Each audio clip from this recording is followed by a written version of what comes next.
Just when you think Mara Knox has already done the impossible, the story raises the stakes again. She goes from invisible armory technician to the one-name command whispers when the mission cannot fail, then from elite asset to mentor, legend, and the last answer when the world runs out of options. Every chapter grows bigger, deadlier, and more personal. This is not only the rise of a sniper, it is the making of a myth in real time. A four-star general thought he had seen it all. He understood war, courage, and deceit. But he had never seen a number quite like the one he was looking at. 3,200 meters. A confirmed kill. The decorated general was rooted to the spot.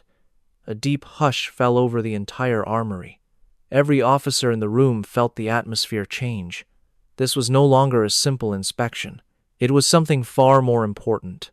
A shot from that distance was not mentioned in any manual. It was considered impossible with a standard-issue rifle.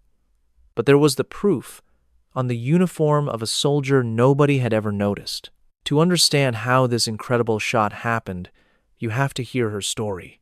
Please like and subscribe, and let us know in the comments where you are watching from. The main armory at Ironcliff Base had a sharp smell of gun oil and cold metal. It was 6 o'clock in the morning, and the fluorescent lights hummed, casting a sterile glare. This harsh light made every shadow look deep and out of place. Racks of rifles stood in perfect rows along the walls. There were M4 carbines, M240 machine guns, and even grenade launchers. Heavy sniper rifles were locked securely behind reinforced glass. Each weapon had its own place. Every gun had a purpose, and all of them were ready for the general's inspection. General Richard Hale moved like a man who was seldom surprised. He wore 4 stars on his collar and had 32 years of service behind him. He had seen battle in Kandahar, Ramani, Seoul, and other places you will not find on any map. The general could assess a person in a single glance. He could recognize real commitment, and he could smell laziness from a mile away. Most importantly, he knew when someone was hiding something. His aide, Captain Morris, followed a few paces behind. He held a data tablet and checked off items with robotic efficiency. Morris was a good officer, but not an exceptional one. He made sure the trains ran on time, but he never asked where they were going. "The inventory is perfect, sir," Morris reported. "Nothing has changed since last month." General Hale did not reply. His eyes were already scanning the rows of military equipment. He looked at it all like a man searching for one mistake in a masterpiece. He was looking for one single detail that was out of place. The soldiers stood perfectly still at their stations. Many were expert armorers who knew these weapons better than the men who used them. They stared straight ahead, their shoulders back and their breathing slow and even, exactly as they were trained. Hale walked past the first row of soldiers and then the second without saying a word. The crisp sound of his boots on the concrete floor echoed with each step, and that is when he saw her.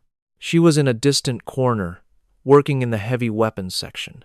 She knelt beside a massive, disassembled rifle. It was a Barrett M82A1, a 50 caliber firearm that weighed over 30 pounds. It could stop a vehicle from more than a mile away. It was a weapon that terrified the enemy and forever changed the soldiers who fired it.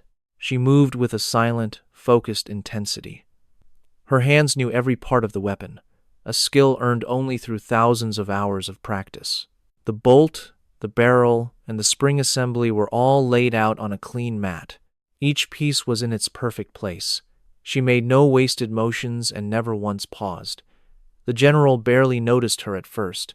He thought she was just another technician doing her job. Nothing seemed unusual. He continued his inspection, but a tiny detail tugged at his mind. It was like a flicker of movement he caught from the corner of his eye. It felt like a sound that did not belong. He stopped walking and slowly turned his head. The soldier was still kneeling, tightening a piece of the rifle with a small wrench. Her face was calm and completely absorbed in her work. She was wearing a standard-issue uniform, with her hair tied in a neat bun. She wore no makeup and no jewelry. She followed every regulation and appeared completely normal, except for one thing. It was the patch. It was a small, simple patch sewn just below her unit insignia. Most people would have missed it entirely, and if they saw it, they would not have known what it meant, but the general saw it. He walked closer, his eyes fixed on that single patch. It was black, with a simple line of white thread. The text said, 3,200 meters, confirmed. For 3 long seconds, General Hale forgot how to breathe. He read the words again, and then a third time. He hoped they would change into something that made more sense. 3,200 meters. That is nearly 2 miles. The longest sniper shot ever recorded in history was 3,540 meters. It was made by a Canadian Special Forces soldier. That shot happened in 2017 in Iraq. It required a team of spotters, perfect weather, and a great deal of luck. Military experts still argue about how it was even possible. They think it was a combination of extraordinary skill and a miracle. And now, this staff sergeant was wearing a patch for a shot just 340 meters short of that world record. General Hale's face hardened. Soldier. His voice was sharp and cut through the quiet room. The woman looked up. Her eyes were a calm, steady gray. She did not seem startled. She did not even stand up. She simply met his stare with a quiet confidence. "Sir?" she replied. Her voice was level, with no hint of fear. The general pointed to the patch. "Explain this." She glanced down at her sleeve, then looked back at him. "It is for my marksmanship, sir. It signifies a confirmed shot at a considerable distance." "I know what it means," Hale said, his voice now low and dangerous. "What I want to know is why you are wearing it." The entire room went completely silent. Every person in the armory was now watching them. Morris stood frozen, his pen hanging above his tablet. The woman carefully placed her wrench on the mat. "I earned it, sir." Hale felt his pulse quicken, not from anger, but from pure disbelief. A shot like that is not part of any official training. It is not a recognized qualification. It is practically impossible. "With all due respect, sir," she answered, her voice still perfectly calm. "It is on record." "Whose record?" "It is on my own." A heavy silence filled the space between them. Hale stared at her, and she looked right back, never blinking. She was not being rude or defiant. She was simply stating a fact. Morris let out a nervous cough. "Sir, should I check her service record?" Hale answered without taking his eyes off the soldier. "Do it." Morris's fingers tapped rapidly across the screen of his tablet. A few moments later, all the color drained from his face. "Sir, her file is classified." Hale turned his head sharply. "What do you mean?" "Her service history. I can see her name and rank, but the rest of the file is sealed. I do not have the security clearance to open it." Hale's eyes narrowed. He turned his attention back to the soldier. "State your name."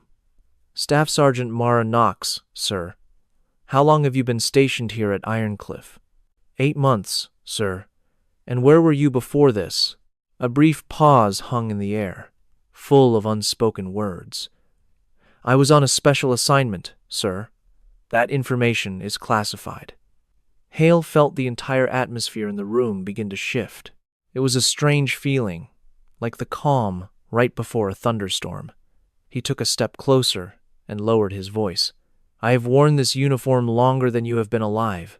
I have read the classified files of elite soldiers that most colonels will never even see.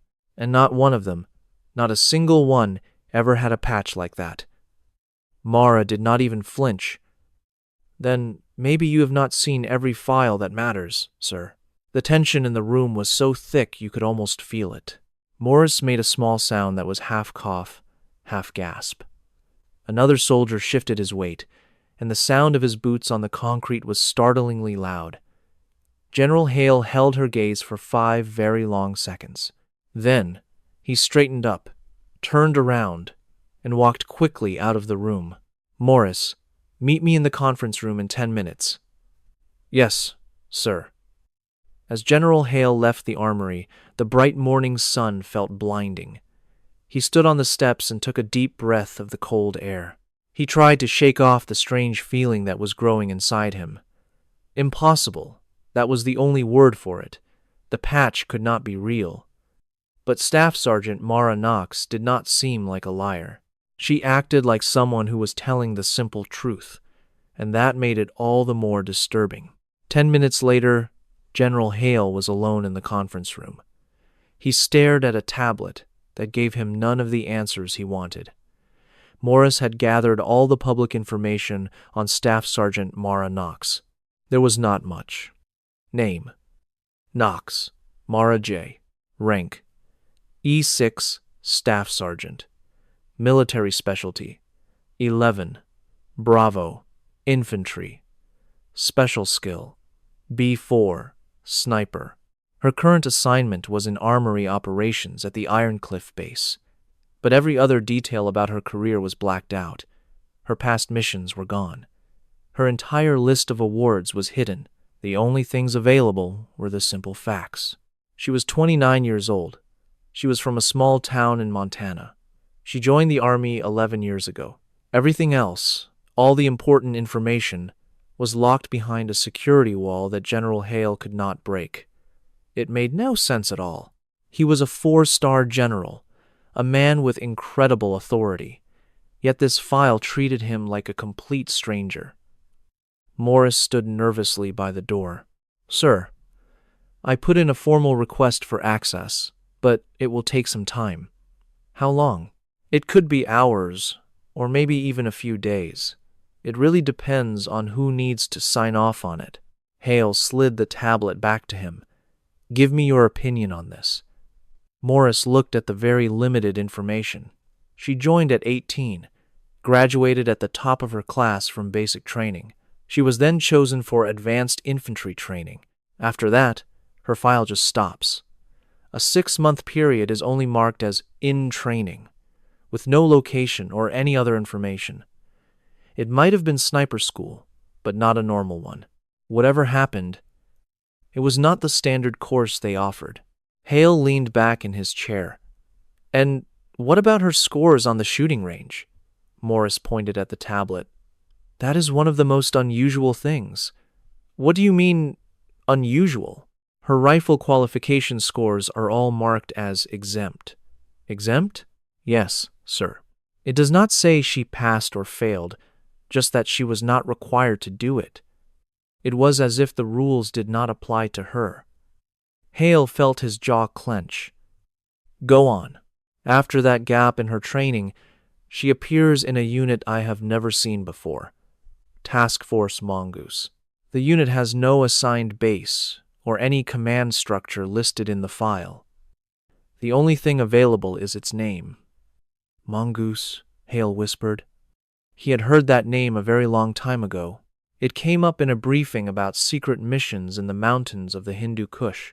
They spoke of ghost teams for jobs that were too sensitive for anyone else. He had thought it was just a story. Morris went on. She served with them for 4 years, and then she was sent here. There was no reason listed, and there were no official orders. She was just assigned to the armory as if she came from a boring office job. Hale got up and walked to the window. Outside, the military base was coming to life. Soldiers were jogging in groups, and large trucks were heading to the motor pool.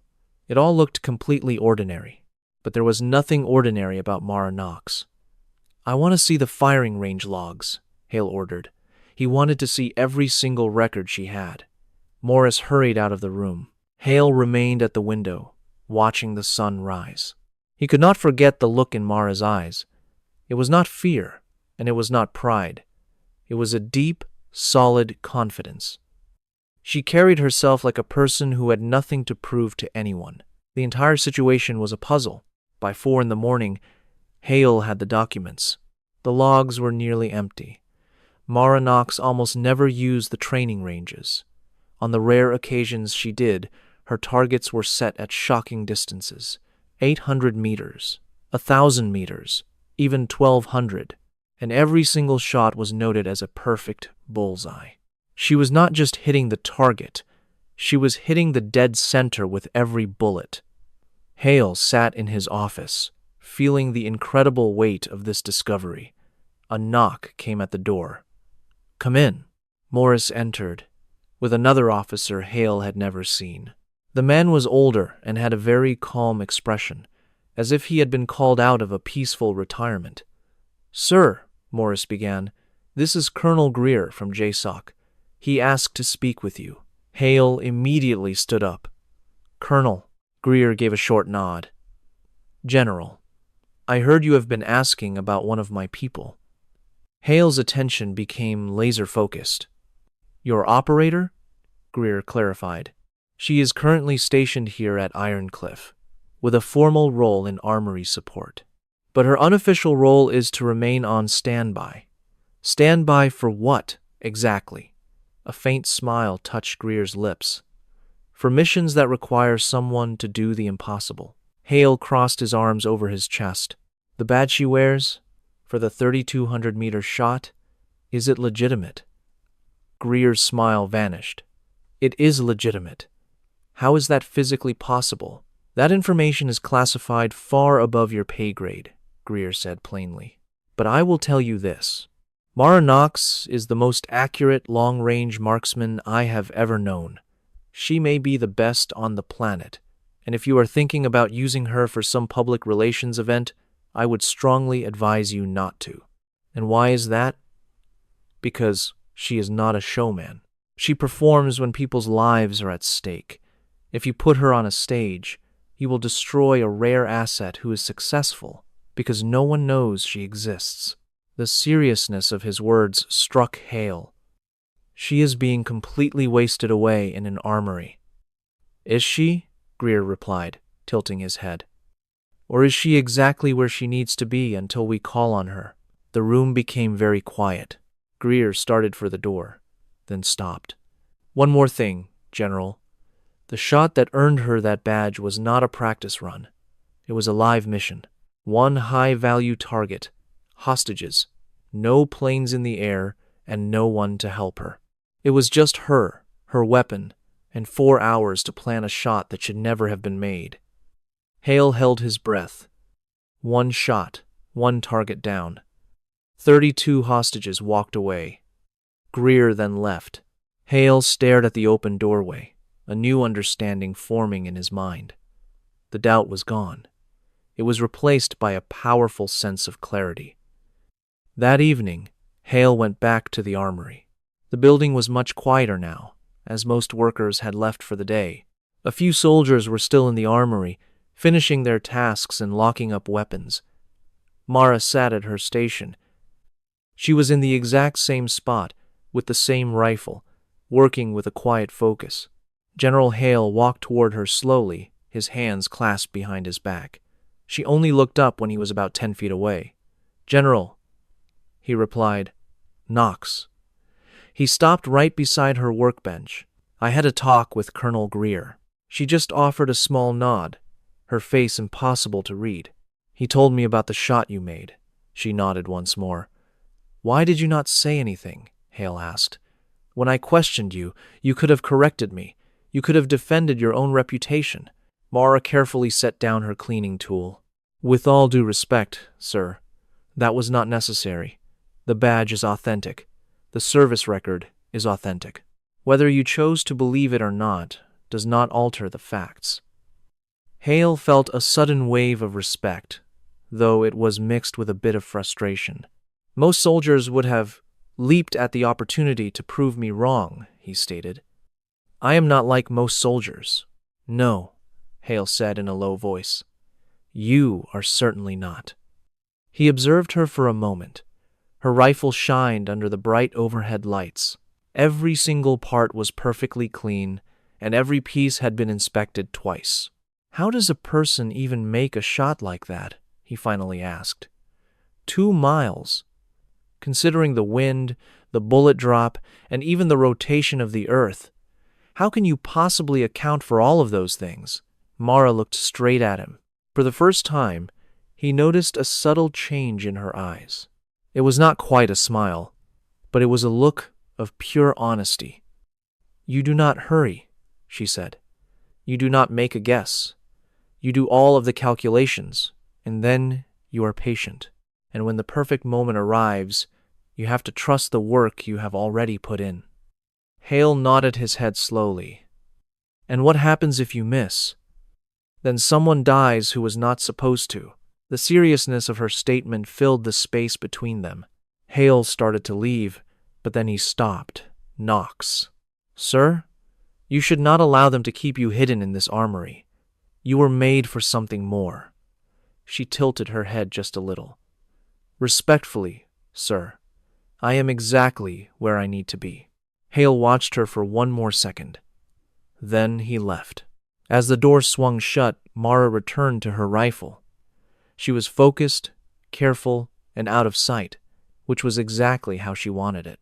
About 3 days later, an official order arrived that felt completely wrong. Hale read it a second time before he asked Morris to come to his office. "Sir, they are commanding Knox to put on a live-fire exhibition," Hale said, his voice full of anger. "A visiting group of officials wants to see our top shooter perform. They want her on the shooting range tomorrow at 900.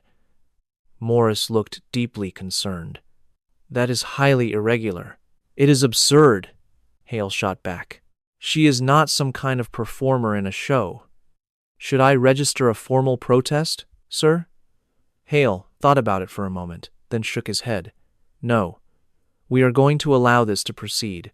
Morris was visibly shocked. "Sir, if they are looking for a show, we will give them a show. Perhaps then they will finally grasp why she is not paraded around like a prize." Morris departed, looking more confused than ever. Hale leaned back and looked up at the ceiling. He had a powerful feeling that the following day would be one to remember. The next morning, the Ironcliff long-range shooting area stretched for 3 miles across the desert. Small flags fluttered, marking every 100 meters.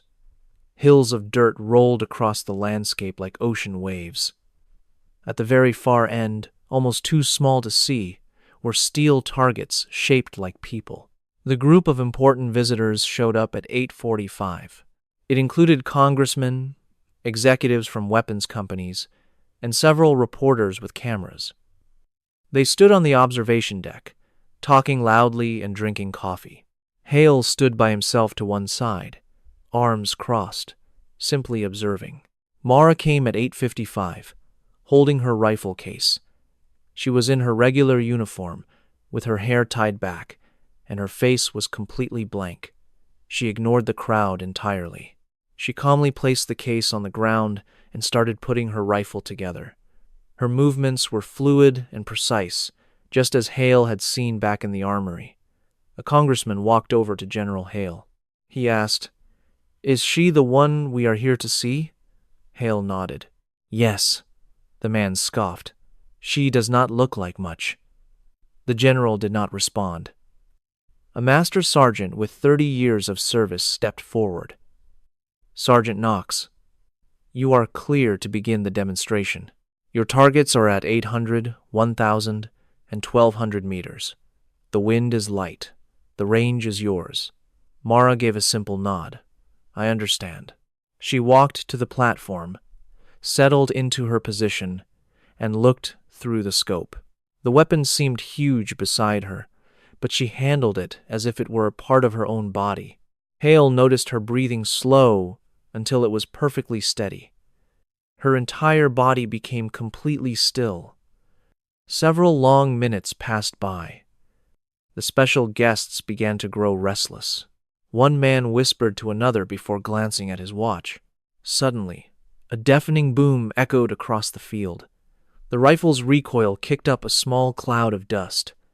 Mara absorbed the impact without moving an inch. "Just a moment," the range officer said, peering through his own scope. 3 seconds.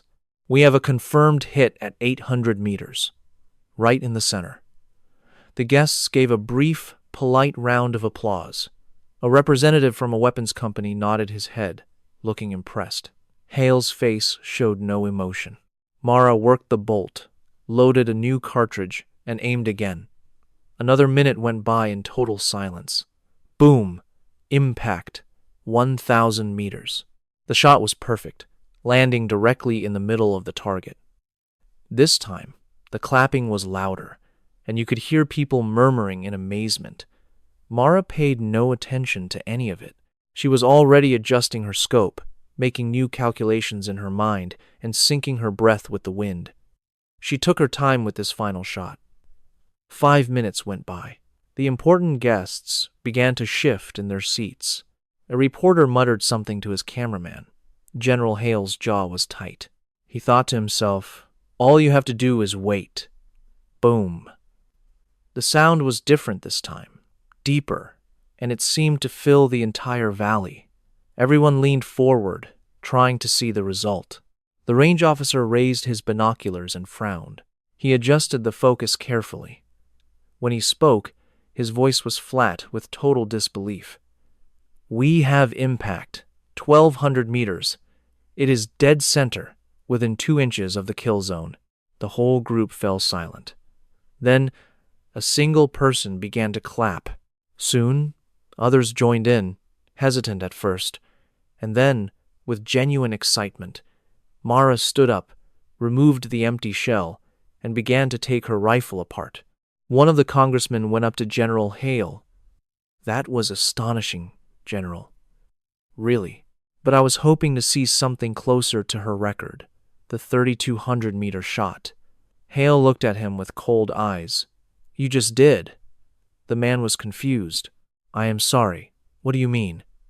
She aimed at 1,200 meters because that is how long this range is. But her focus, her control, and her patience are exactly the same at any distance. If you want to see 3,200 meters, build me a longer range and give her a target that is worth the bullet. The congressman was left completely speechless. I understand. Hale turned and walked away, leaving the guests standing by themselves. He found Mara near the equipment shed, putting her rifle case away with care. Knox, he said. She looked up at him. Sir, what did you think about that performance? About what, sir? Being shown off like that. She just shrugged her shoulders. Sometimes, that is just part of the job. It should not be, Hale replied firmly. Mara looked him straight in the eye. With all due respect, sir, I did not mind. They needed to see what real discipline looks like, and today they did. Hale watched her for a long moment. Then, he gave a small nod. You are dismissed. She turned and headed for the motor pool, her rifle case on her shoulder. She walked with the same quiet power that she did everything else with. Hale watched her leave. And for the first time in a very long time, he felt a little bit of hope. The world was full of loud people who wanted attention, but she was not one of them. To the powerful guests, Mara Knox was a ghost. All they saw was a rifle on a stand, aimed at a target miles away. For 15 minutes, nothing happened. They grew restless, their whispers filling the silence. The senator in the front row checked his watch, his patience worn thin. But Mara was not there to entertain them. She was waiting for one perfect second. In that second, she would prove that the impossible was just a matter of patience. General Hale knew this, watching the senator with a knowing smile. He knew she would clean her rifle tonight, a slow and perfect ritual, ready to do it all again tomorrow. And she would keep doing it, day after day, until a real crisis demanded her skill. General Hale looked out his window. The base lights pushed back the deep darkness. And out there, a soldier no one ever saw was the only thing holding the line. True heroes do not need parades or medals. They just need to be ready when the world calls for them. That call came 3 weeks later, not over a normal phone. Hale was in his office when the secure line began to buzz. Not the one on his desk, but the special black telephone. That phone only rang when a mission had gone terribly wrong, and only he could fix it. He answered it before the third buzz. "Hail," he said. The voice on the other end was quick, professional, and one he did not know. "General, this is Major Vance with Joint Special Operations. We have a situation requiring your help right now. Can you confirm your line is secure?" Hale looked at his locked office door. "It is confirmed. What is the problem? We need Staff Sergeant Knox. Right now." Hale could feel his heart beat faster. "Tell me what is going on." "There is a hostage situation unfolding. It involves embassy workers and other important people. Our time to solve this is running out. We need her unique skills there within 6 hours. Where is this happening? That information is classified until she is briefed. Can you approve her deployment?" Hale's jaw tightened. "She is not a piece of equipment I can just send out. She is currently working in the armory." "General," Vance's voice grew even colder. "We both know that is a cover story. Colonel Greer's file said she was on standby for immediate deployment. We are using that option now." Hale got up and walked to the window. Down below, the base was going about its daily business. Soldiers were in training, mechanics were working on trucks, and the entire place ran like a machine. "What is the threat level?" "Armed enemies are in a reinforced building with civilians in immediate danger. A direct attack would result in too many losses. We need precision. We need distance. We need Knox." Hale closed his eyes for a second. "She is not an object you can just pull off a shelf when you need it." "No, sir. She is a specialist. We call her when lives are at risk. And at this moment, 12 lives are at risk. So I am asking you one more time. Can you deploy her?" A long, heavy silence stretched between them. At last, Hale spoke in a low voice. "I will get her to your location. But Vance, sir, if you do not get her back here safely, you will have to answer to me." "Understood, General." The line went silent. Hale stood there for a moment, staring at the phone, feeling the pressure of his choice. He then took his hat and went to the door. He found Mara right where he thought she would be, in the armory, taking care of her rifle. She looked up as he came in, instantly understanding his expression, her hands never stopping their work. "Sir, get your things ready," Hale said. "You are leaving in 90 minutes. Mara did not look surprised or ask any questions. She just gave a sharp nod and started to pack her weapon with quick, skilled movements. "We do not know how long the mission will be. It might be hours, or it might be days. You will get your instructions on the way." She stood, put her rifle case on one shoulder, and grabbed her gear bag with the other hand. Her face was calm, but Hale could see something in her eyes. It was not fear or excitement. It was pure focus. The kind of focus that only shows up when the stakes are extremely high and there is absolutely no margin for error. "Knox." She paused at the door and looked back. Hale wanted to say more, to tell her to be safe, to return in one piece, to remind her that she was more than her skill, but he could not find the words. Mara Knox did not need his words of comfort. She needed his trust. Hale's only words to her were, "Make it count." Their eyes locked for a moment before she vanished. He was left alone in the armory, the sound of her footsteps fading into complete silence. The mission briefing took place on a C-130 transport plane, flying high over the Atlantic. Mara was in the cargo hold, surrounded by maps, satellite photos, and 3 exhausted officers.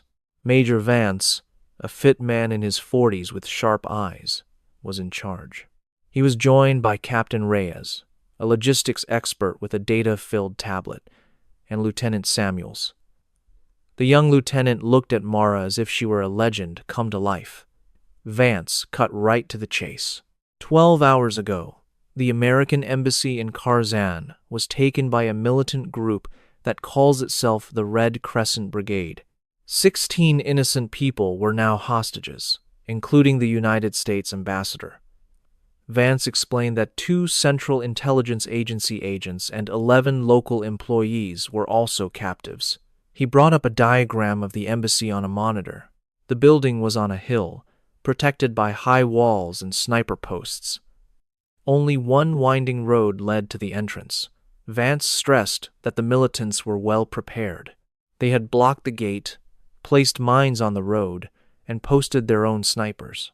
Any direct attack would be a bloodbath for everyone involved. Mara scanned the map, memorizing every corner and blind spot. She asked about the militants' demands. They wanted 30 prisoners freed within a 36-hour deadline. When that time ran out, they would begin executing hostages, one person per hour. Samuels nervously adjusted his position. He noted that all attempts to negotiate had been flatly rejected by the militants. Mara's eyes never left the screen. Vance then explained that air support was impossible. The hostages were located all over the building, making an airstrike far too dangerous. One wrong move could lead to everyone's death. A ground assault was equally hopeless. Just reaching the front gate would be a suicide mission. Mara leaned forward, her focus entirely on the map. She quietly observed that they needed to remove the leader without starting a massive firefight.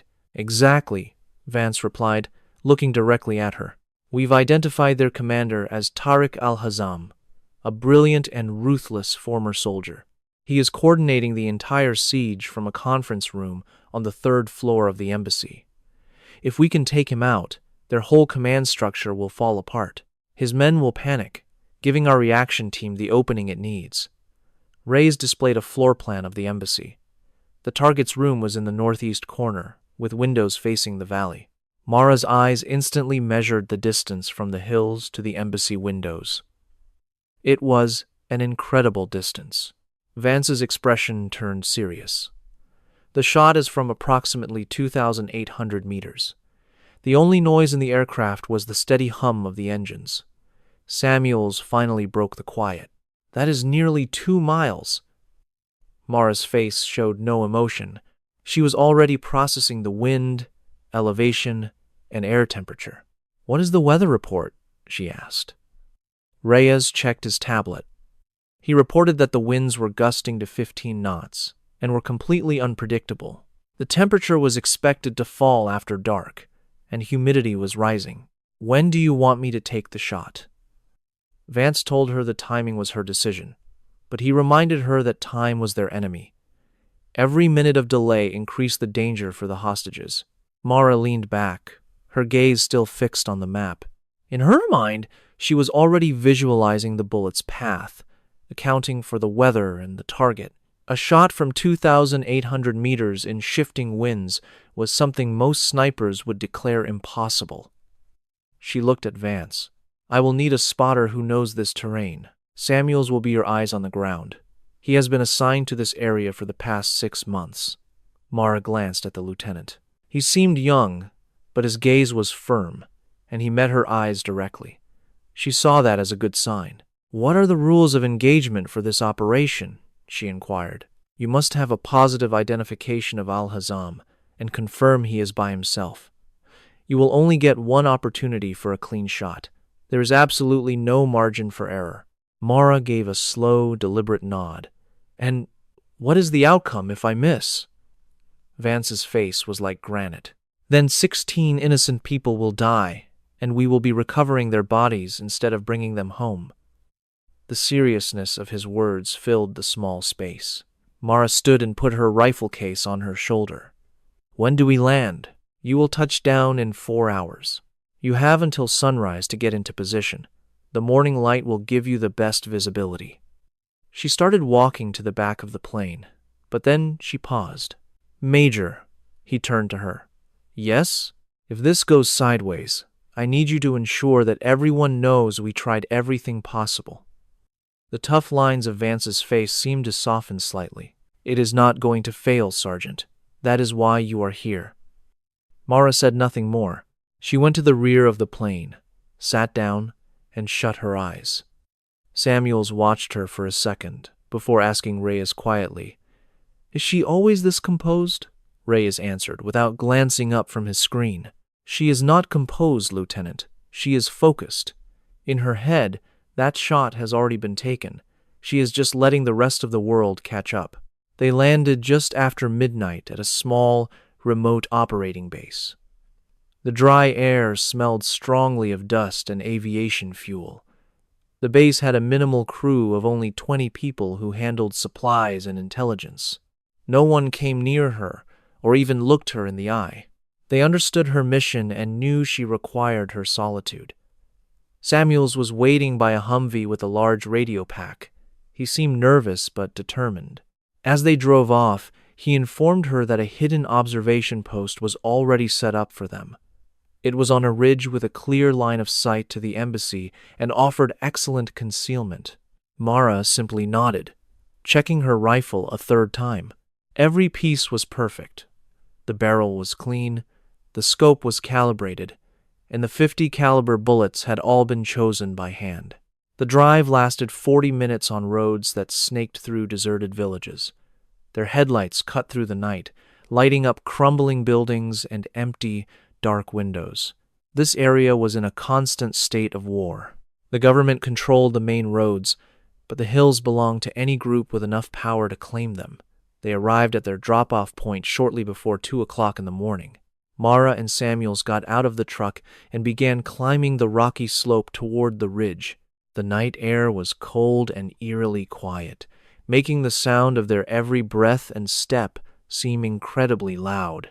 After a 40-minute climb, they found the hide, a natural hollow in the rock, protected by large boulders and covered with camouflage netting. From their concealed position, the valley looked like a giant map spread out below. In the distance, the embassy compound shone under powerful floodlights, surrounded by its high walls. Mara carefully assembled her rifle and settled into her shooting stance. Samuels placed the spotting scope on its tripod. "The exact range is 2,820 meters, he whispered. "The wind is from the northwest at 8 to 12 knots. Barometric pressure is 30.1 and falling." Mara did not reply. She was already peering through her scope at the embassy, scanning for any sign of activity or a tiny detail that could help her. The hours crawled by. The black sky slowly turned to a dark blue, then to a soft gray. The city below began to stir. The quiet sounds of early traffic, faraway voices, and a call to prayer drifted up from a mosque. Samuels moved slightly next to her. "How much longer do you think we will be waiting?" "Until the moment is perfect," Mara answered softly. "And if that moment does not arrive, then we continue to wait." Samuels became quiet again. Mara's breathing slowed, her heart rate becoming a steady rhythm. Her whole world was now just the view through her scope, watching the embassy, its windows, and the changing patterns of light and darkness. At 6:27 in the morning, she saw something, a flicker of motion on the third floor in the northeast corner. A figure stepped in front of a window, his shape outlined by the light inside the room. The man was tall and had a strong frame, and he held a small object that looked like a phone. Samuels quickly aimed his own scope. "That could be him. We need to be absolutely sure." Mara increased the magnification on her scope, pulling the figure into crystal clear detail. The man turned his head, and his face was perfectly visible for a brief moment. He had a dark beard, a scar that ran down his left cheek, and his eyes had a look of absolute authority. "That is our target," Samuels confirmed in a whisper. "That is Al-Hazam." Mara's pulse did not change. She was already accounting for the wind, the elevation, and the thinness of the air. The bullet would drop almost 30 feet and be pushed to the left over that vast distance. It would lose speed and stability. She knew she would only have this one opportunity. Samuels's voice came through her earpiece, sharp and clear. "The wind is holding steady at 10 knots. The pressure is stable, and you have a clear line of sight." Mara breathed out slowly, releasing half the air in her lungs. Her finger rested gently on the trigger, not to fire, but to feel for the perfect moment. Al-Hazam walked over to the window and looked out across the vast valley. He was talking to someone out of sight, gesturing with his hands, feeling completely safe and untouchable. He had no clue that death was watching him from nearly 2 miles away. Mara felt the instant arrive. It was not a thought, but a deep, primal instinct. The wind died down. The light was perfect. Everything aligned. She squeezed the trigger. The rifle responded with a powerful, deafening crack. Samuels counted softly. 3, 4, 5. Mara's eye was glued to the scope. The bullet traveled at 2,800 feet per second, but it felt like it was crawling across the huge distance. It was as if the entire world was holding its breath. Then, all at once, the third-floor window shattered into countless pieces. Al-Hazam's head snapped back with incredible force. His body disappeared from view. Samuels let out a sharp gasp. A hit. We have a confirmed hit. The target is down. Mara smoothly worked the rifle's bolt but did not fire again. She kept watching. Inside the embassy, complete chaos erupted. Figures were seen running frantically past the windows. The faint sound of shouting carried across the valley. Their command structure was falling apart, exactly as Vance had predicted. Samuel spoke into his radio. "Command, this is Overwatch. The package has been delivered. I repeat, the package has been delivered. The quick reaction force is now cleared to proceed." The voice on the radio replied instantly. "We copy. Overwatch. The quick reaction force is on the move. Stand by for new orders." Mara lowered her rifle and let out a long, slow breath that she felt she had been holding for an eternity. While her hands remained steady and her breathing was even, a tight knot of pressure inside her finally started to release. Samuel stared at her, his face a mask of pure disbelief. That was incredible. I have never seen a shot like that in my entire life. Mara did not answer. She was already disassembling her rifle and packing her equipment. She knew they had to be ready to leave. Making the shot was only the beginning. Now, they had to escape. Their escape route was planned to be fast and silent. They moved carefully along the high ground, going back the way they came. They pushed forward toward the meeting point where the Humvee was waiting. The sun began to rise over the horizon, painting the valley in soft tones of orange and gold. The scene was beautiful, if you could ignore the sounds of fighting from the embassy as the rescue mission kicked off. Samuels took the lead, using his global positioning system to guide them. Mara followed right behind him, her rifle ready. She scanned every rock and dark patch for any sign of trouble, anything that seemed out of place. They were about halfway to the Humvee when Samuel stopped abruptly. "We've got company," he whispered, dropping to one knee. Mara crouched beside him, her gaze following his. 3 men were about 400 meters away, and they were heading right for them. They were likely armed locals, attracted by the sound of the gunshot. Samuels raised the radio to his mouth to inform his commander. "We have spotted possible hostiles on our escape route. We require immediate extraction." The radio crackled with static, then a concerned voice came through. "That's a negative, Overwatch. Our quick reaction force is engaged with the enemy. All air support is tied up at the moment. You are on your own for the next 30 minutes. Samuels cursed quietly under his breath. Mara watched the armed men get closer. They had not been spotted yet, but that was about to change. The landscape offered almost no cover, and the rising sun was quickly burning away the shadows. "We cannot stay here," she said calmly. "What's the plan?" Mara analyzed the situation, calculating angles, distances, and timing. "We move quickly. We keep a low profile. If they open fire, we fire back and find a new position. What if there are more of them?" "Then we adapt," she answered. Samuel took a deep breath and gave her a determined nod. "You take the lead." They moved fast in a low crouch, using the scattered rocks and shrubs for concealment, trying to create more distance between themselves and the approaching men. Mara's breathing was steady. Her movements were precise and deliberate. This was not her area of expertise. A running escape demanded different skills than long-range shooting, but her training had prepared her. She had survived much worse situations. A shout rang out from behind them. The fighters had noticed something. It could have been their footprints or a sudden movement. Whatever it was, their luck had just expired.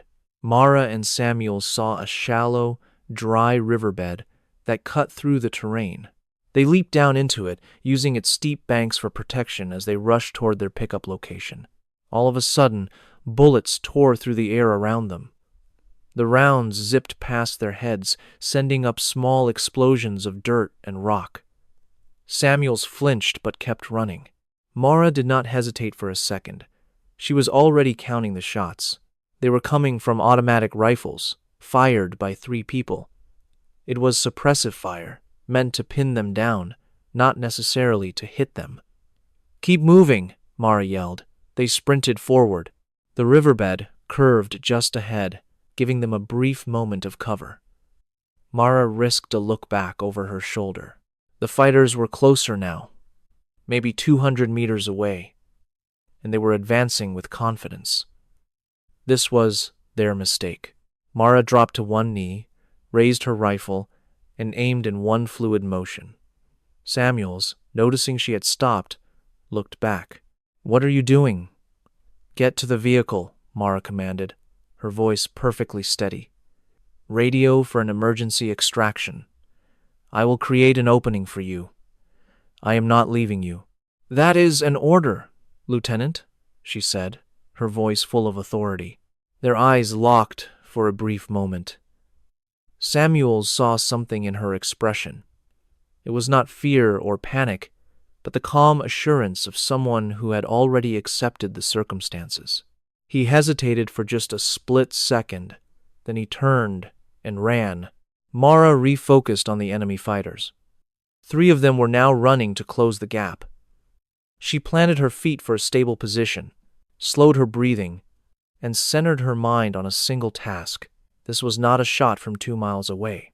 This was about basics: breath control, a gentle trigger squeeze, and follow-through. The first fighter appeared over the ridge. Mara fired.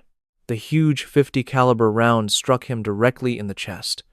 The incredible force of the impact sent him flying backward as if he had been struck by a vehicle. He did not move again. The other 2 men immediately hit the dirt, shouting and firing wildly. Mara chambered another round and waited with patience. The seconds dragged on, feeling like they lasted forever. Then, one of the men made a dash for it, trying to reach a better firing angle. Mara tracked his movement through her scope, led him by just a little, and squeezed the trigger. He collapsed to the ground. The 3rd man stayed down. He was smart. He understood he was outgunned. Mara spoke into her radio. "Samuels, report your position. I am at the vehicle. The extraction team is on the way. Their estimated time of arrival is 10 minutes. 10 minutes. Mara was confident she could hold them off for 10 minutes. She found a good position, her rifle aimed, her eyes scanning for any sign of movement. The last fighter remained in cover, firing a random shot in her direction every so often, but his aim was wild. Time passed with agonizing slowness. 8 minutes later, she heard the sound she had been desperately waiting for. It was the quiet thumping of helicopter blades, flying in low and fast for the pickup. Mara fired one last round to keep the enemy down, then she jumped to her feet and began to run. She reached the extraction point in less than 2 minutes, her lungs burning and her legs screaming from the effort. The escape vehicle was already in motion with Samuels driving, speeding toward the landing zone. The helicopter landed in a swirl of dust and roaring wind. Mara climbed aboard, and Samuels was right after her. The pilot did not hesitate. He pulled the helicopter up and banked sharply, turning away from the ridge. Through the open door, Mara watched the valley shrink below. The embassy was now just a tiny dot, with a thin trail of smoke rising from it.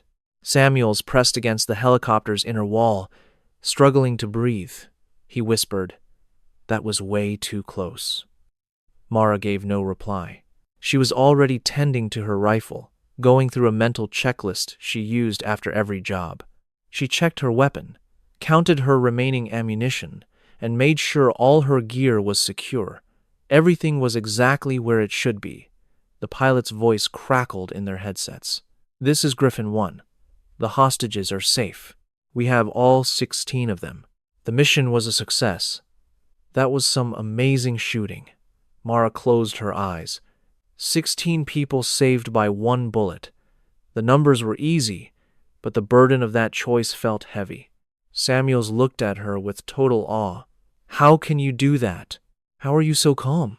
I really thought we were finished." Mara opened her eyes and watched the clouds drift past. "Fear does not decide who lives or dies," she thought. "Your training decides. Your discipline decides.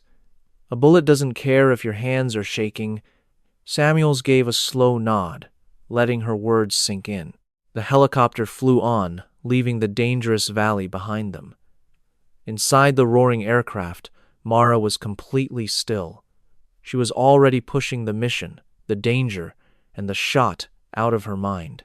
Because in just 6 hours, she would be back at the Ironcliff base. She would be back in her workshop, and back to being just an ordinary person. That was the only reward she ever wanted. The mission debrief took a long 3 hours. By the end, Mara just wanted complete silence. They landed at the forward base in the middle of the afternoon. Major Vance had pulled her into a tent that smelled like old coffee and anxiety before the helicopter blades even stopped turning. Maps were spread out on every single surface. Intelligence officers were crowded around monitors, watching a live video from the embassy. Every single hostage was safe. All 16 people were rescued without a single scratch. The enemy leader, Al-Hazam, was confirmed dead. The men who survived had run off into the hills, lost and without a leader. It was a flawless victory, but Vance had to know everything. He wanted every detail, every single calculation, and every breath she took before pulling the trigger. Mara told him exactly what he wanted to hear. She spoke about the wind, the pressure in the air, and the cold, technical facts of taking a life from 2 miles away. She spoke without any emotion or pride, just stating facts like she was reading from an instruction book. When she finished, Vance leaned back in his chair. He looked at her with pure amazement and something much more profound. "Sergeant," he said in a low voice, "most snipers can only dream of making a shot like that. You made it seem effortless." Mara said nothing. Vance went on. "High Command wants to honor you publicly. They are discussing a medal, maybe something even bigger." No, the word was final, with no room for argument. Vance was clearly surprised. "Sergeant?" "With all due respect, sir, I have to decline. I was just doing my duty. The hostages are safe. That is the only award I need." Vance watched her for a long time, then nodded his head slowly and thoughtfully. "I understand. But this is going into your official record. When they write the history books, your name will be in them, whether you want it to be or not." Mara stood up, throwing her rifle case over her shoulder. "History can wait, sir. Right now, I just want to go home." 6 hours later, she was on a transport plane heading back to Ironcliff. She arrived at the base at 4 o'clock in the morning, slipping through the dark gates like a shadow. There was no one there to greet her, no one waiting. Just a guard at the gate who checked her identification and waved her through. Mara went directly to the armory. The building was quiet and still, filled with the gentle hum of the air system. She went to her usual corner, put down her case, and started the familiar ritual she knew so well. She took her rifle apart with care, cleaning and checking every single piece. Her hands moved with a familiar grace, but her mind was somewhere else entirely. 2,800 meters. One single shot had saved 16 lives. The numbers were important. They always were. But the heavy weight of that choice never seemed to get any lighter. It was just a burden she had gotten used to carrying. As she started putting the rifle back together, footsteps echoed in the massive, quiet hall. General Hale was standing there in the doorway, His uniform was creased, and he looked as though he had not slept in a week. Knox. She looked up at him but did not get up from her spot. Sir. Hale walked toward her slowly, his hands held behind his back. I read the report about an hour ago. Vance said you performed a miracle. Mara went back to working on her rifle. I was just doing my job, sir. That shot? From 2,800 meters with the wind changing. Vance said his team still can't figure out how you did the math. It was just math and being patient, sir, just like any other shot. Hale was now standing right over her, watching her hands work. He also reported that you handled 3 enemy fighters by yourself during the rescue. 2, sir, she corrected him without looking up. The third one stayed under cover. 2, then, Hale said, his voice becoming serious. Her hands stopped moving. Most soldiers would call that the greatest moment of their career. You have been back for 4 hours, and you are here cleaning your rifle like it is just another Tuesday. Mara looked him right in the eye. Because it was, sir. Your training gets you ready for the mission. The mission just confirms the training was effective. It's a full circle. You do not celebrate just because things went the way they were designed to go. Hale was silent for a second. He then grabbed a stool and sat down so he was facing her. A general almost never does something like this, and it made Mara instantly wary. Knox, I have to ask you something, and I need a completely honest answer. Sir? How much longer can you keep doing this? The question hung in the still air between them. Mara's hand froze on the cleaning rod. Keep doing what, sir? This, Hale said, waving his hand at the armory around them. Hiding in here, out of the public eye, waiting for that one phone call that makes you the most important person on this entire base, only to vanish again right after. How long before you finally snap? Mara's face was like stone, but a small flicker appeared in her eyes.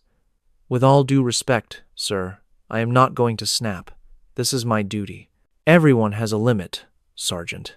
Then I guess I have not reached mine yet. Hale leaned a little closer. I have seen your psychology file, including the parts that are sealed. It took a lot of influence to get access to them. Do you know what those files say about you? Mara did not answer him. They say you handle stress at the highest level they have ever seen, that you deal with trauma in a different way, that your ability to separate your emotions is almost not human. He stopped for a moment. But they also say that level of control has a price, and at some point, that price has to be paid. Mara put the cleaning rod down with very slow and careful movements. General, I am grateful for your concern, but I am fine. I have always been fine, and I will continue to be fine, as long as I can perform my duties without a psychological review every single time I return.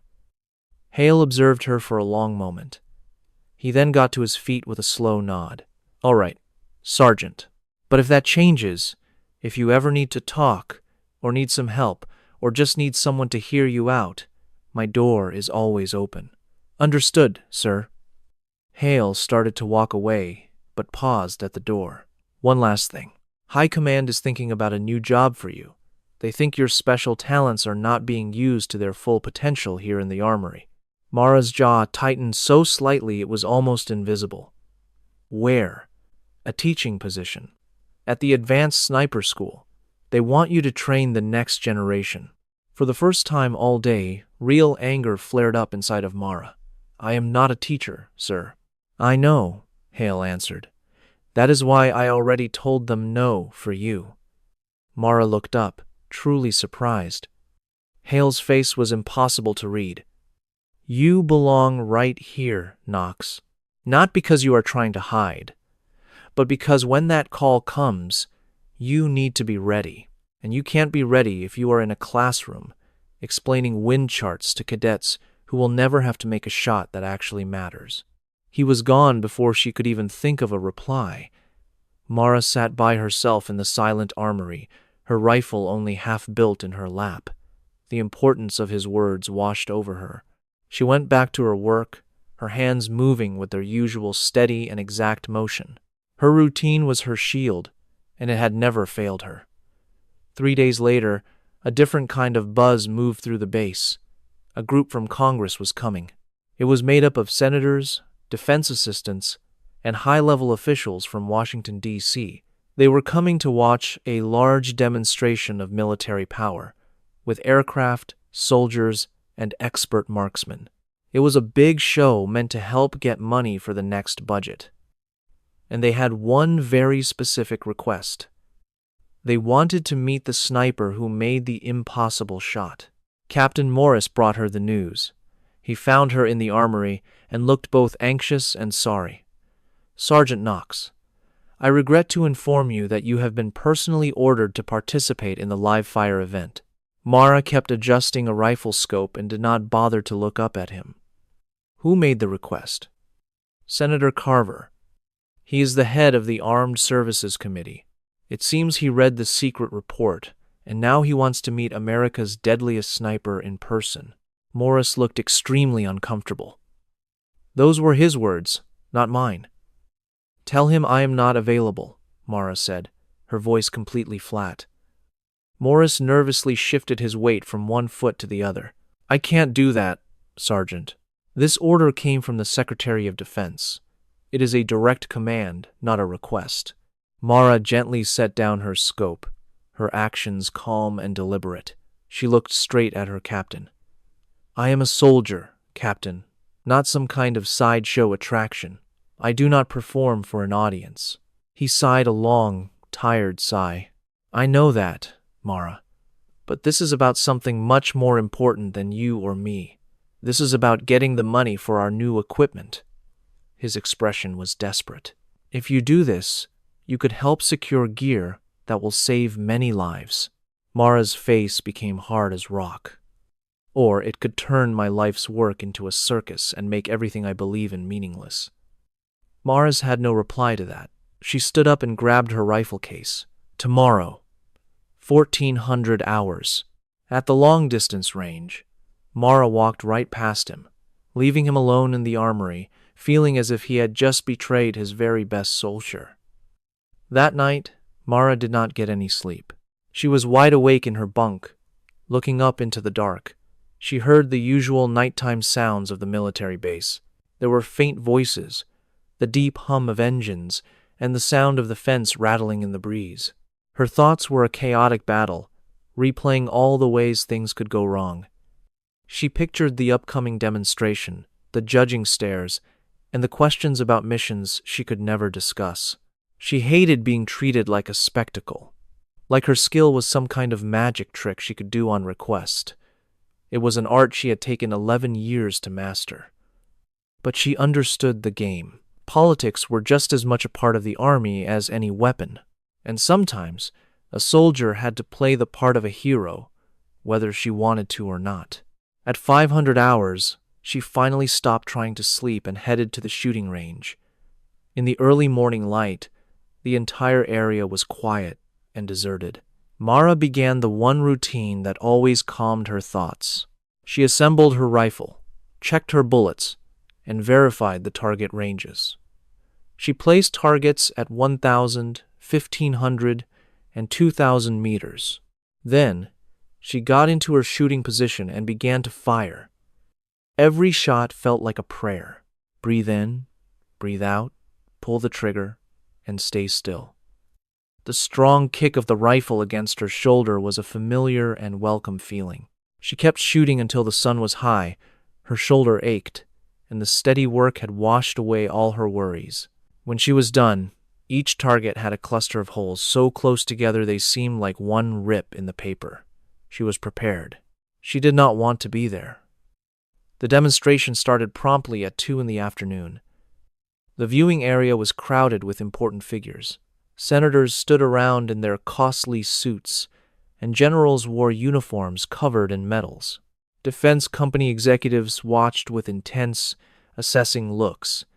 A line of cameras was set up, and reporters were taking notes. A massive television screen would show a live view of the targets.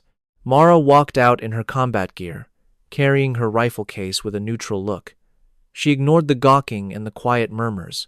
She saw Senator Carver say something to an aide, and they shared a brief, condescending smile. General Hale was standing away from the others with his arms crossed. For a second, their eyes met. He offered her a small, encouraging nod. She returned the gesture. The range officer stepped up to a microphone. "Ladies and gentlemen, today we will see a display of extraordinary marksmanship." His voice echoed over the range. "Staff Sergeant Mara Knox will be firing at targets at an extreme range using a Barrett M82A1 rifle. For your protection, please stay behind the yellow line." The audience offered a weak clap. Mara strode to the firing line, paying them no attention. She placed her case on the ground, opened it, and began assembling her rifle with practiced, fluid movements. Suddenly, Senator Carver's voice broke the silence. "Sergeant Knox, can you explain what makes you so exceptional?" Mara didn't bother to look up from her work. "It is the result of training, sir, and a great deal of practice and discipline." But the senator would not let it go. "I saw a report claiming you made a kill from almost 3,000 meters. Is there any truth to that?" For a split second, Mara's hands stopped moving, but then she continued her task. "Sir, I am not permitted to talk about classified operations." A smug, political smile appeared on Carver's face. He thought he had her cornered, of course, but just for fun. "Do you think you could repeat a shot like that for us today?" A deep quiet settled over the entire platform. Mara locked her scope in place, stood up, and looked the senator straight in the eye. Theoretically, under ideal conditions and for a valid purpose, yes. The senator's smile grew even bigger. "Wonderful. Please demonstrate." Mara's face became stern. "Sir," Carver gestured at the vast desert terrain, "your most distant target is at 2,000 meters, correct? Let's try something more challenging. Why don't we go for double that distance?" The range officer spoke up right away. "Senator, we have nothing set up past 2,500 meters. The range is not equipped for that kind of shot." Carver waved away his worries. "Then have someone put something out there. A truck? An oil drum? I do not care what it is. I need to know if these stories are real, or if we are just throwing money away." Mara felt every person's gaze on her. This was not a showcase of her ability. It was a power play, a demand for a performance. General Hale's voice cut through the strained quiet. "Senator, what you are asking is not practical. The weather is not ideal," the general continued, "and that part of the range has not been properly cleared." Carver cut him off with a sharp tone. "I appreciate your caution, General, but we are here to discover the limits of our soldiers. If Sergeant Knox is unable to perform under a bit of stress, I need to be aware of that before we authorize billions in new funds." The senator's words were a direct threat to Mara. She knew she could decline, and perhaps she should. It was just a political stunt, not a real mission.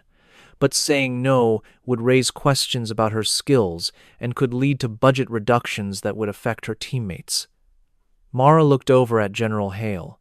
The general gave a very slight shake of his head, a quiet message for her to refuse the challenge. But Mara was already looking beyond him to the desert, her mind calculating the wind speed, the distance, and the position of the sun. 4,000 meters, she announced, her voice quiet but firm. A wave of murmurs went through the crowd. Carver's smirk turned into a wide grin. "I apologize. I did not quite catch that." Mara stared right at him.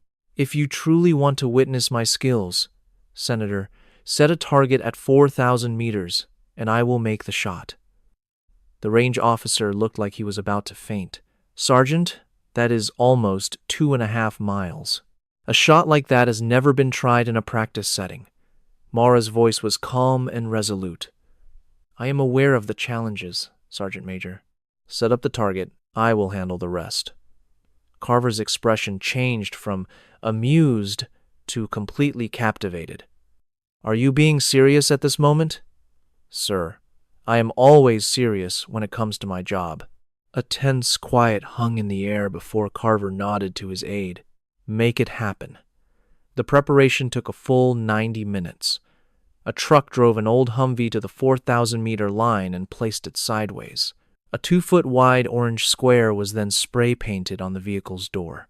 The truck drove away, leaving the target to bake in the desert sun. Through her scope, the Humvee was a microscopic speck. Mara got into position on the platform, her breathing even and measured. The group of important guests had gone completely still. Everyone there understood they were about to see either something impossible or an incredible failure. Her spotter, Samuels, was next to her. He spoke quietly so only she could hear. "Mara, you can still say no. This is all just a performance for Carver. You have the right to stop this," she answered softly. "It is much too late for that." "What are you talking about?" he asked. "If I back down now, they will mark it as a failure. Then, someday, when another soldier's life is actually in danger, no one will even try to make an impossible shot. They will just believe it is not possible." Samuels was quiet for a second. Then he raised his own scope. "I see. The wind is shifting. The wind is coming from the west, with gusts from 8 to 15 knots. Air temperature is 94 degrees, with humidity at 12%. The heat haze is strong, and it will distort your vision." Mara made tiny adjustments on her scope. She understood the bullet would drop nearly 80 feet and be in the air for almost 6 seconds. The planet's rotation and the wind would force it off course. Every part of her calculation had to be perfect. "Distance is confirmed at 4,012 meters, Samuel said. "The target is stationary." Mara's breathing deepened and slowed. Her pulse settled into a calm rhythm she had developed over countless hours. Her entire world narrowed to the tiny orange square, a far-off spot of color in her lens. And then she became still and waited. The minutes felt like hours. The special guests shifted in their seats. Someone coughed loudly, and a camera clicked. Mara ignored it all. She was listening to the wind, waiting for that single perfect moment. The slightest mistake would mean failure. After 15 long minutes, Senator Carver spoke up. "Exactly how much longer is she going to?" His words were cut off by the rifle's deafening crack. The shot pushed hard against her shoulder as smoke billowed from the weapon. The range fell silent again. Her spotter counted the seconds. 3, 4, 5, 6. The entire crowd held its breath. Then came his sharp, clear voice. "Hit." A voice crackled through the radio from downrange, confirming the impossible. "We have a direct hit. I repeat, the target has been struck." The observation deck exploded into noise. Gasps and shouts echoed in the desert air. A single person started clapping, and in moments, the entire crowd joined in. On the huge screen, the orange square now had a fresh, jagged hole punched right through its center, where the .50 caliber round had torn through the steel door. 4,012 meters, one perfect shot. Senator Carver stood frozen, his mouth hanging open as he stared at the screen in disbelief. General Hale's face was a mixture of deep pride and worry. Mara lay still on the ground, her breathing even, watching her own shot through the scope. She felt a simple satisfaction of a job done perfectly. This was not a combat mission. The applause did not matter to her. The only thing that changed was that her most protected secret was now out in the open. Her ability was not just a skill, it was something more. And now, they all knew. The area fell into total chaos. Reporters rushed toward her, yelling questions. Weapons dealers were already talking to her commanding officers, trying to make deals. The senator, who had doubted her, now acted like her greatest supporter. He was probably planning a speech about her incredible gift. Mara ignored it all and started to disassemble her rifle, focusing on the familiar, calming steps. Samuel stood close by, a look of pure awe on his face. He just stared at her, unable to find any words. Mara stayed quiet. He continued, 4,000 meters. And just for a demonstration. Do you realize what this means? You have just changed the entire game. I only needed to prove a point, Mara replied in a low voice. That was the only reason. The only reason? Samuels laughed, unconvinced. You? Mara interrupted him, her voice sharp and final. That was a test with unlimited preparation time. It is not the same as a real combat situation. Samuels fell silent. Mara snapped her rifle, case closed, got to her feet, and swung it over her shoulder. She could feel their stares, evaluating her like a new piece of hardware. She hated that feeling. Before she could walk away, General Hale approached her. They found a quiet spot beside a supply building. Hale spoke first. I am not sure if that was the most courageous act I have ever seen or the most reckless. Sir, I had no choice. Are you sure? Or did you let them pressure you into showing a skill you should have kept to yourself? Mara met his gaze directly. If I had said no, they would have called me a fraud. The Karzon mission would have been dismissed as a fluke.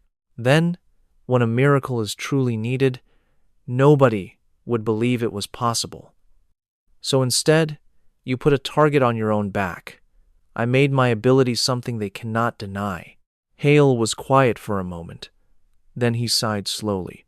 You understand what is coming, do you not? He asked. The politicians, the defense companies, the news media, they will all want a part of you. You will be dragged into endless meetings and press events. You are about to become the new face on a recruitment poster. I will not allow that to happen. That decision will not be yours to make. Mara's face hardened. Under those circumstances, I will refuse a direct order. And you will be punished with a career-ending assignment or a court-martial, Hale replied instantly. Knox, you are the Army's most valuable marketing asset right now. They are not going to let you just walk away. His words felt like a physical strike. Mara looked out into the desert, toward the distant target with its one perfect hole. Sir, what would you do if you were me? She asked quietly. Hale thought about her question for a long time before answering. I would remember why I took the shot in the first place. It was not for the audience. It was for the mission and for the soldiers who depend on me to do the impossible, he said. And I would make sure that purpose was the only thing that mattered, no matter what they wanted from me. Mara gave a slow nod. They stood together in silence for another minute. As Hale started to walk away, he stopped. I must admit, Knox, that was the most incredible thing I have ever seen, and I have seen a lot. Thank you, sir. And with that, he was gone. Mara stood alone, feeling the sun on her skin as the noise of the celebration faded behind her. A single shot from 4,000 meters had just turned her whole world upside down. Mara picked up her rifle case and headed for the barracks. She felt like a phantom walking through the base, invisible to everyone despite her sudden fame. Some things do not require words. They simply need to be proven, and she had made her point. Her new orders came at 0600 hours the next morning. A military police officer delivered the notice, and he looked like he wished he were anywhere else. He said, Staff Sergeant Knox, you are to report to General Hale's office at once.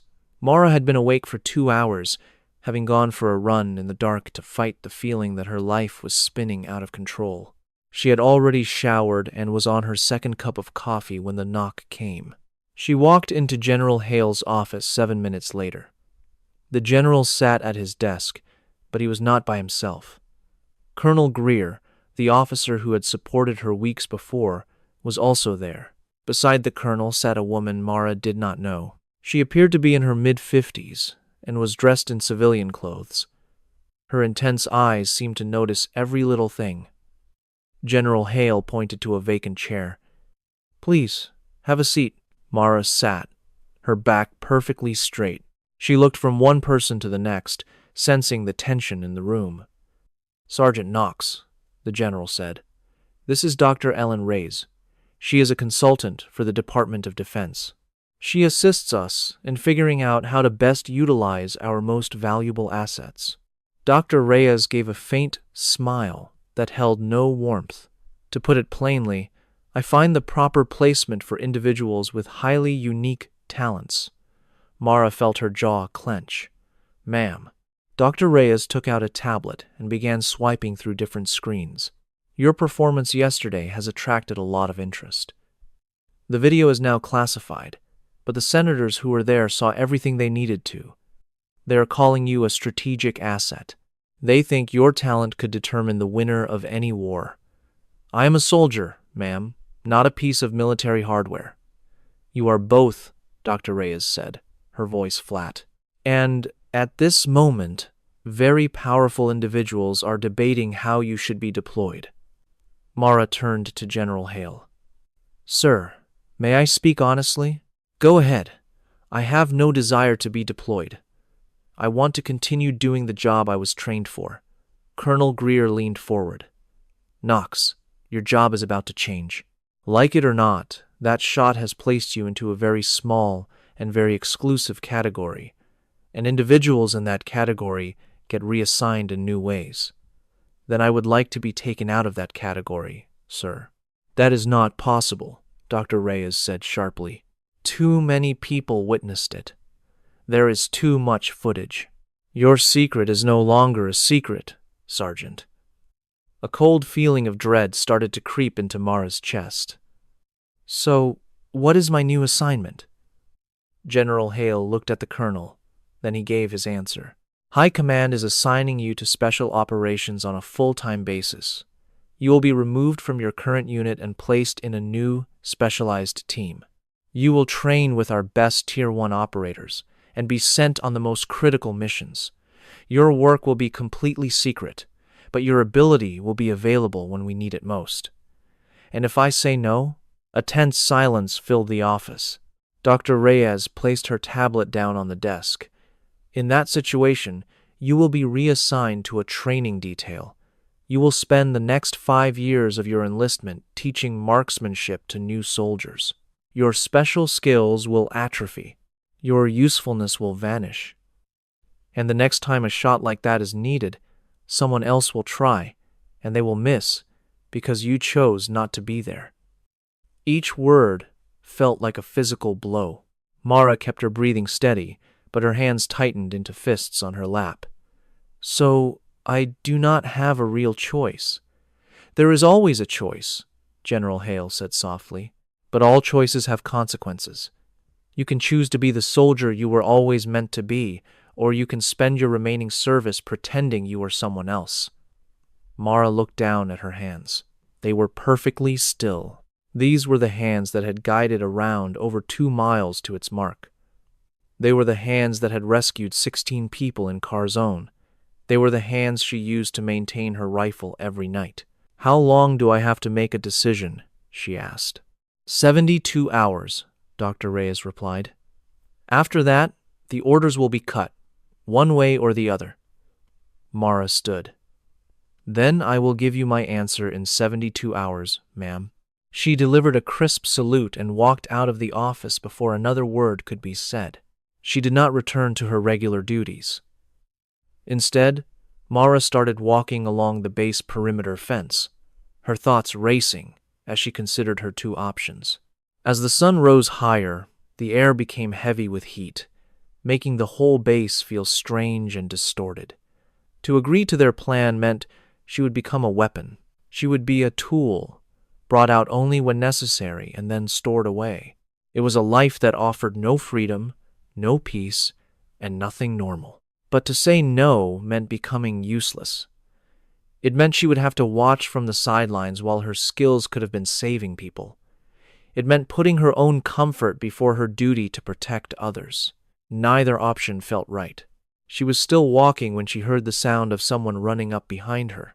She turned around and saw Samuels, who was out of breath. Mara, please wait. She stopped, allowing him to catch up with her. Samuels leaned over with his hands on his knees, trying to get his wind back. I heard about your meeting, he said, still gasping. I heard about the decision they are trying to force on you. News travels fast on this base. In a place this big, it always does. He finally stood straight and looked at her. If you want to know what I think, you should take it. The special operations job. Mara's face showed no emotion.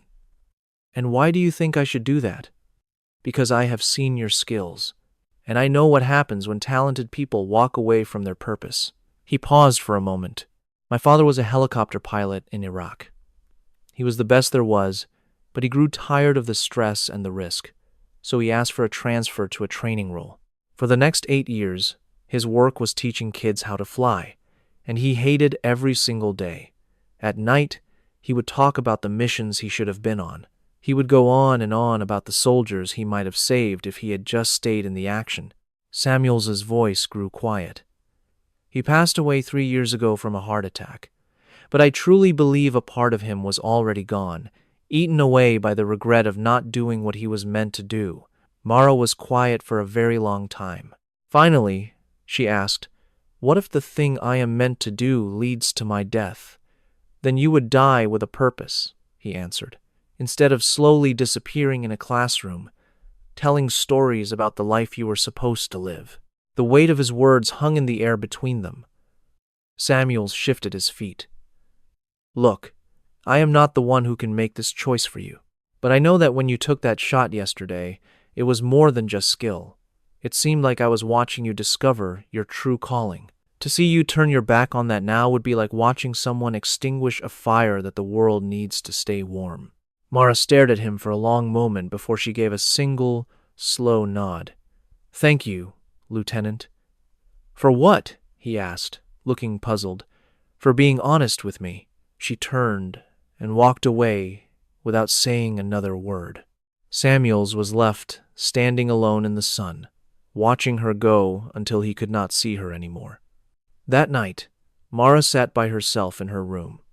She looked at a file she had kept inside a locked box for many years. It held her complete service record. Inside were her enlistment documents, her psychological reports, and secret assessments that identified her as the ideal candidate for high-risk, precision operations. They recognized her potential when she was only 19 years old. During her basic training, one sergeant saw that she was different. It was not her scores at the firing range, which were decent but not amazing. It was how she became calm when everyone else was in a panic. He noticed her calculating distance and wind speed in the middle of all the chaos. That sergeant submitted a report, which landed on the desk of a very powerful person. 3 weeks later, Mara was in a room that had no windows, facing 2 high-ranking officers. They asked her just one question. How would she feel about trying to do things that most people thought were impossible? Her simple and honest answer would change the rest of her life. Keep listening to learn how she took control of her own destiny. From that day on, she was put into a secret training program so classified it did not even have a name. Scientists taught her the physics of how a bullet flies. Professional storm chasers taught her to read wind and weather patterns. Olympic champions taught her how to control her own heartbeat. She was gaining skills that would let her do things no one else on Earth could. They were shaping her into a unique kind of weapon, and after all of that, they instructed her to hide. An asset like her was considered too precious for normal combat. They told her she would only be called upon when the situation was absolutely critical. She accepted this existence, finding a strange sense of peace in the waiting and in her hidden role. But the single shot she fired yesterday had changed all of that. Now, she faced a new, more difficult question. Did she have any real control over her own life? Or was her destiny decided for her 11 years ago in that room with no windows? Mara closed the file, secured the box, and lay down on her bed. Outside, the normal sounds of the military base began to fade. Inside, Mara just stared at the ceiling. She wondered if she had ever truly been hidden, or if she had just been waiting for the right person to find her. The next morning, she located General Hale in the dining hall. He was sitting alone with a cup of coffee and a newspaper he was not reading. Mara walked to his table and stood there until he looked up. "Knox," he said in a gentle voice. "Please, sit down." She sat and placed her hands on the table. "Sir, I have a question for you, and I require a completely truthful answer. I am always truthful with you, he replied. The first time we met, did you already know who I was? When we were in the armory, did you know what I could do? Hale put his coffee cup down. I knew you were very special, but I did not understand how special until I read your file. After what you did, I now know you are the most dangerous weapon I have ever encountered. That is not a compliment. Mara blinked, surprised by his words. Sir. He leaned forward slightly. Knox, a weapon is only an object. It does not have a mind or a spirit. It only follows the orders it is given. And at this moment, some very powerful people want to turn you into just that. So you are suggesting I should turn down their offer? I am suggesting you need to understand the full picture before you decide, he said. I have witnessed what this kind of pressure does to soldiers. The burden of being perfect, the endless expectation to succeed, a life that no longer belongs to you. It breaks many of them. It changes their very core. Not many come out of it as the same person, but some do, she noted. Yes, a small number do, Hale conceded. They are the ones who never forget the reason they joined in the first place. Their mission provides them with clarity when everything else is a confusing mess. Mara was silent. Sir, what was your mission when you first enlisted? A small smile appeared on Hale's face. To be a leader whose choices kept his soldiers out of harm's way. An officer who understood the human cost of every command he issued. He stopped for a moment. Over the years, I became very skilled at my job, and I was promoted. Before long, I was spending more time in meetings than with my troops. My choices became more about politics than about what was best for my people. Do you have any regrets? I live with it every single day, Hale said quietly. But I also know the decisions I make now, even the political ones, still protect soldiers. It just happens from a much greater distance. He took a drink of his coffee. Knox, whatever you decide, make sure it is your decision, not theirs, and not mine. It has to be yours. You are the one who must live with the outcome. Mara nodded. I understand, sir.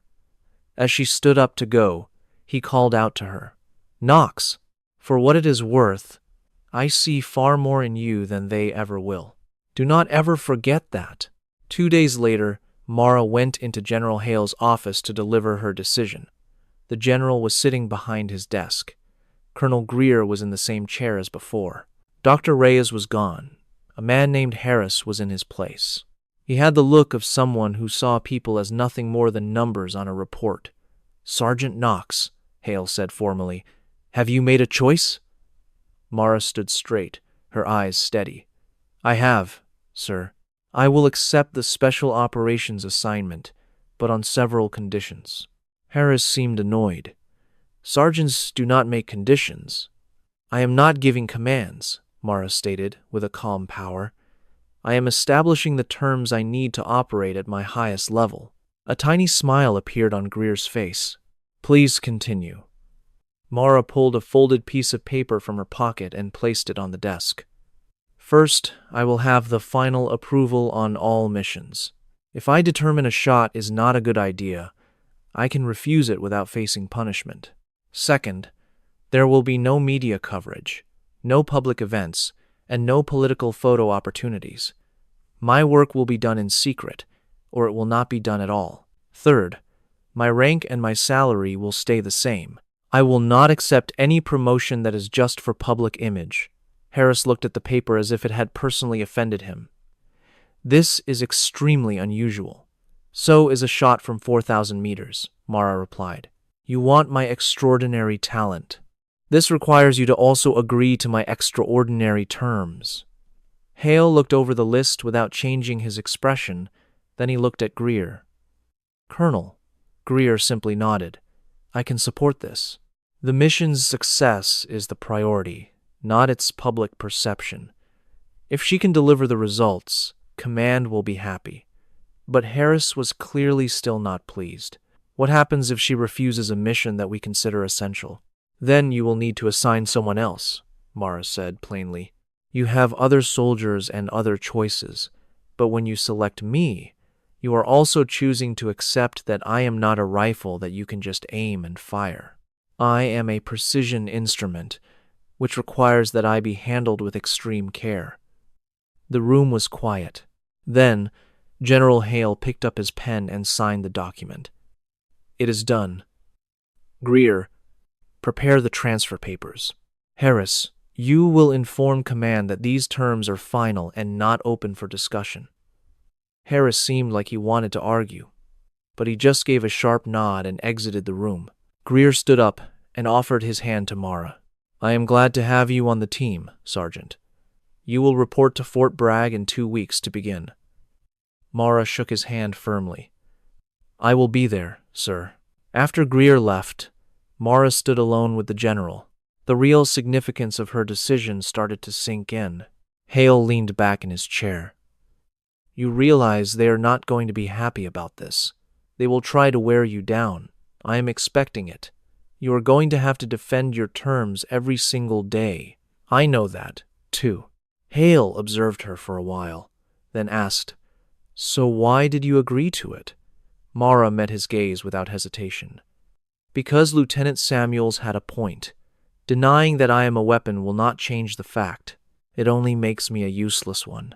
I would rather be dangerous and effective than safe and unseen. Hale gave a slow nod. That is the truest thing I have heard in days. He rose and walked around his desk. Mara half expected a salute, but he simply extended his hand. Good luck, Knox. Never forget who you are. A soldier. Not a tool, not a poster, just a soldier. Do not let anyone convince you otherwise. Mara accepted his handshake, feeling the firm grip. I will not, sir. During her final 2 weeks at Ironcliff, Mara concentrated on completing her tasks. She had to hand over the armory to a new specialist who looked jittery and out of his depth. After months of refining those weapons, Mara calmly walked him through each specific detail. She took one last walk through the base, hoping to cement the feel of it in her mind. She breathed in the mix of dust and diesel, listening to the steady beat of marching feet. In the small room that was her home for 8 months, she carefully cleaned her rifle a final time, getting it ready for another assignment. General Hale visited her on her last evening. He rested against the doorframe, saying, I figured I might find you in here. Mara looked up from what she was doing. Some habits are hard to break, sir. The important ones should not be, he answered, stepping into the room. I received a call from Fort Bragg. Your new unit is world-class. It includes Delta operators, SEAL snipers, and specialists from the agency. Truly the elite. Good, she answered. I like working with pros who care about the job, not the crowd. A small smile touched Hale's lips. You will be a better fit than you think. Following a brief pause, he took a small, aged leather case out of his pocket. He placed a dark, solid case on the table beside her rifle. What is this? She asked softly. Go ahead and open it, he told her. Mara unfastened the latch. Inside lay a single decoration, the Distinguished Service Cross. It was an old medal. Its ribbon was worn, and the medal had tarnished with age. That belongs to me, Hale said quietly. I got it in Afghanistan, back in 2003. I made a call that kept my men alive, but broke about 6 different rules.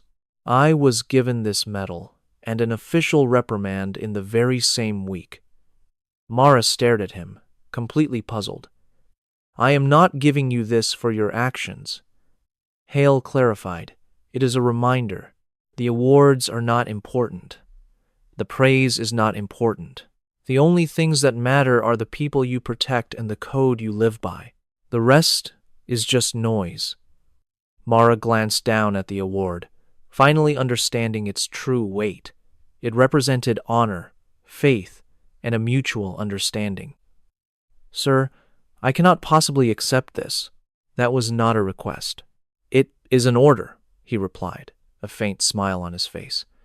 Plus, I have a feeling you will get your own soon enough. This way, you will have a standard to compare it to. Mara carefully shut the case and set it next to her rifle. Thank you, sir. Hale gave a crisp nod, then his posture stiffened and his voice turned official. Sergeant Knox, it has been a privilege. Make a name for yourself at Bragg. I will, sir. Then he left. Mara remained alone in the silent armory with her equipment, holding a medal she did not win but would never part with. Certain abilities are not about your past.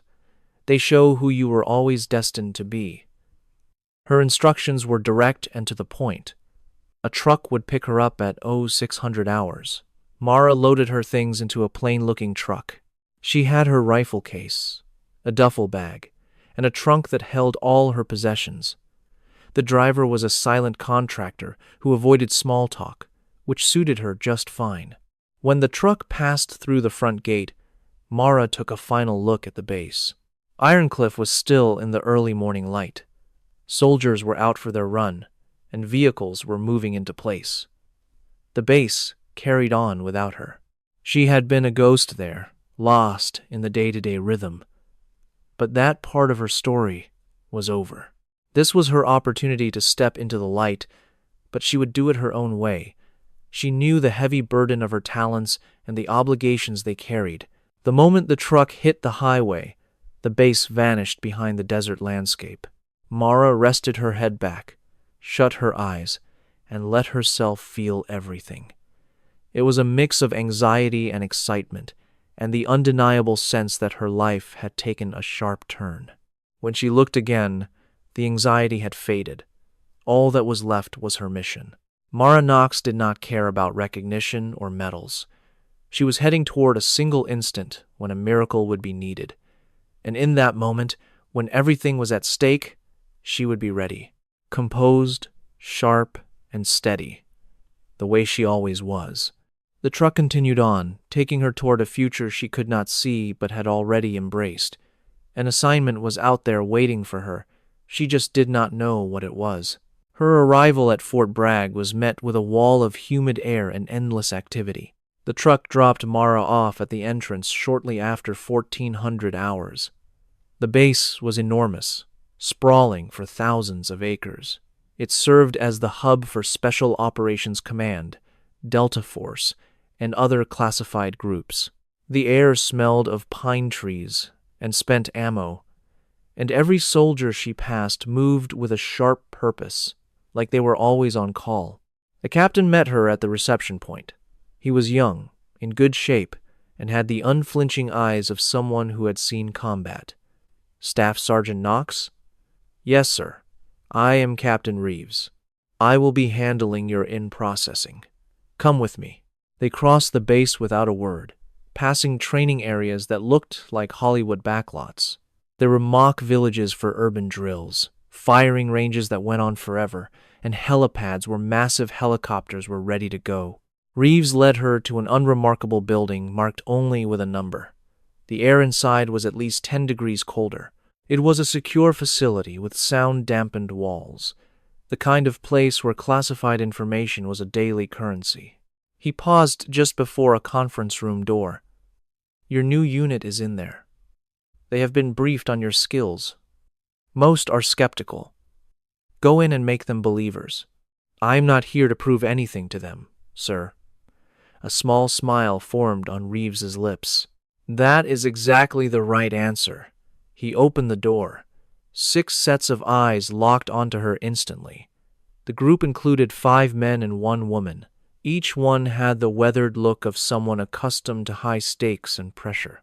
They were the best of the best. The man at the head of the table stood up. He looked to be in his mid-40s, with a scar along his jaw and piercing eyes. Sergeant Knox, I am Master Sergeant Torres. This is your team. Take a seat. Mara sat down, placing her rifle case on the floor beside her. Torres pointed to each member. This is Hernandez, our close protection specialist. Kim is our comms and intel specialist. Vega is our demolitions and breaching expert. Martinez is the team's medic, and that is Collins. She is our mission planner and handles Overwatch. Each person gave a slight nod when introduced. There were no friendly smiles in the room. Torres took his seat again. We went through your file, at least the parts they let us see. You have an impressive history of marksmanship. It is an incredible record, but I want to be very clear. This is not a one-person show. You do not fire without a direct command. You do not move without us. Do you understand? Mara looked straight at him. I understand completely, but I will not attempt a shot unless I am certain I can make it. If the situation is not ideal, you will be the first to know. Hernandez, a broad man with strong arms, let out a short, mocking chuckle. So you think we know better than the person in charge? I am saying I know my limits, and I will not pretend otherwise just to boost someone's confidence. The room fell silent. Collins, the other woman, who was lean with sharp eyes, spoke up. Good. The last marksman we had would attempt any shot ordered. That attitude got 2 hostages killed in Yemen because he was too proud to say the shot was impossible. Torres gave a slow nod. Everything we do is based on trust, Knox. You need to trust us to put you in the right spot and protect you. We need to trust you to tell us what is achievable versus what is a reckless risk. Can you do that? Yes, Sergeant. Then welcome to Task Force Wraith.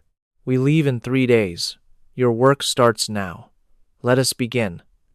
The following 72 hours were the most grueling of Mara's military career. She was thrown into scenarios that made her previous training feel like a warm-up.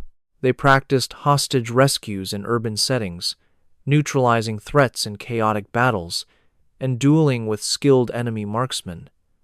Each drill took her to the edge of her endurance and then asked for more, but she never quit. On the second day, Torres put her in a virtual reality drill. She was positioned on a roof, covering her team's approach to a building 300 meters out. There were hostile snipers, civilians in the open, and a priority target that had to be neutralized before her team entered, or they would walk into an ambush. It took Mara just 8 seconds to locate the enemy sniper. She calculated the shot in 12 seconds and fired precisely at the 18-second mark. The simulator confirmed a perfect hit. Later, Torres replayed the footage, his arms crossed over his chest. He asked, "How did you find him so quickly?" His shadow was incorrect.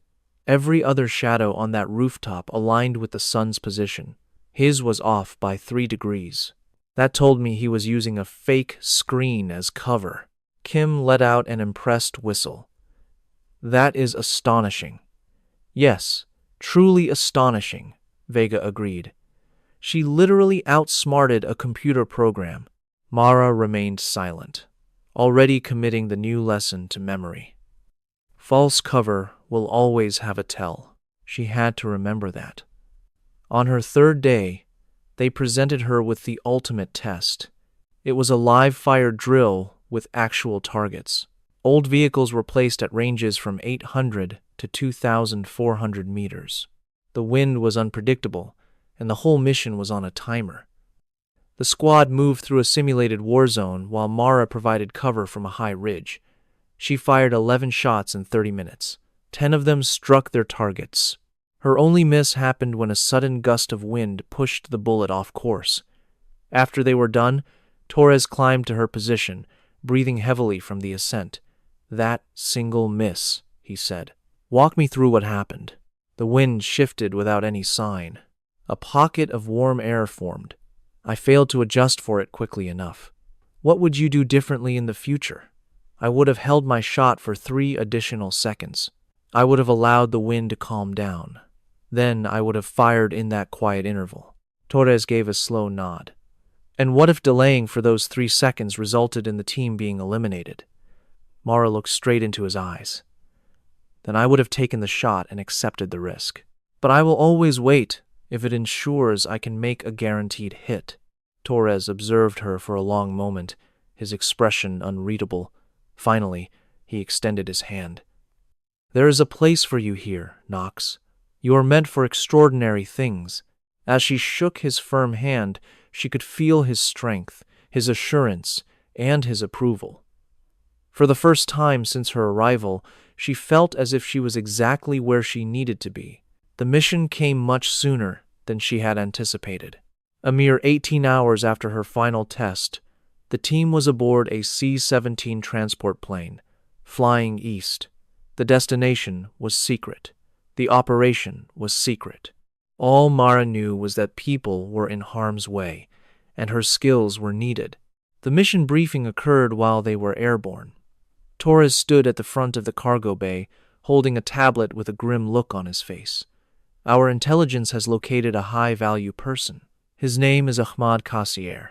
He is the primary supplier for a network that has targeted 3 different nations. He is located in a fortified compound in the Wakhan Corridor, a region that is mountainous and cut off from the world.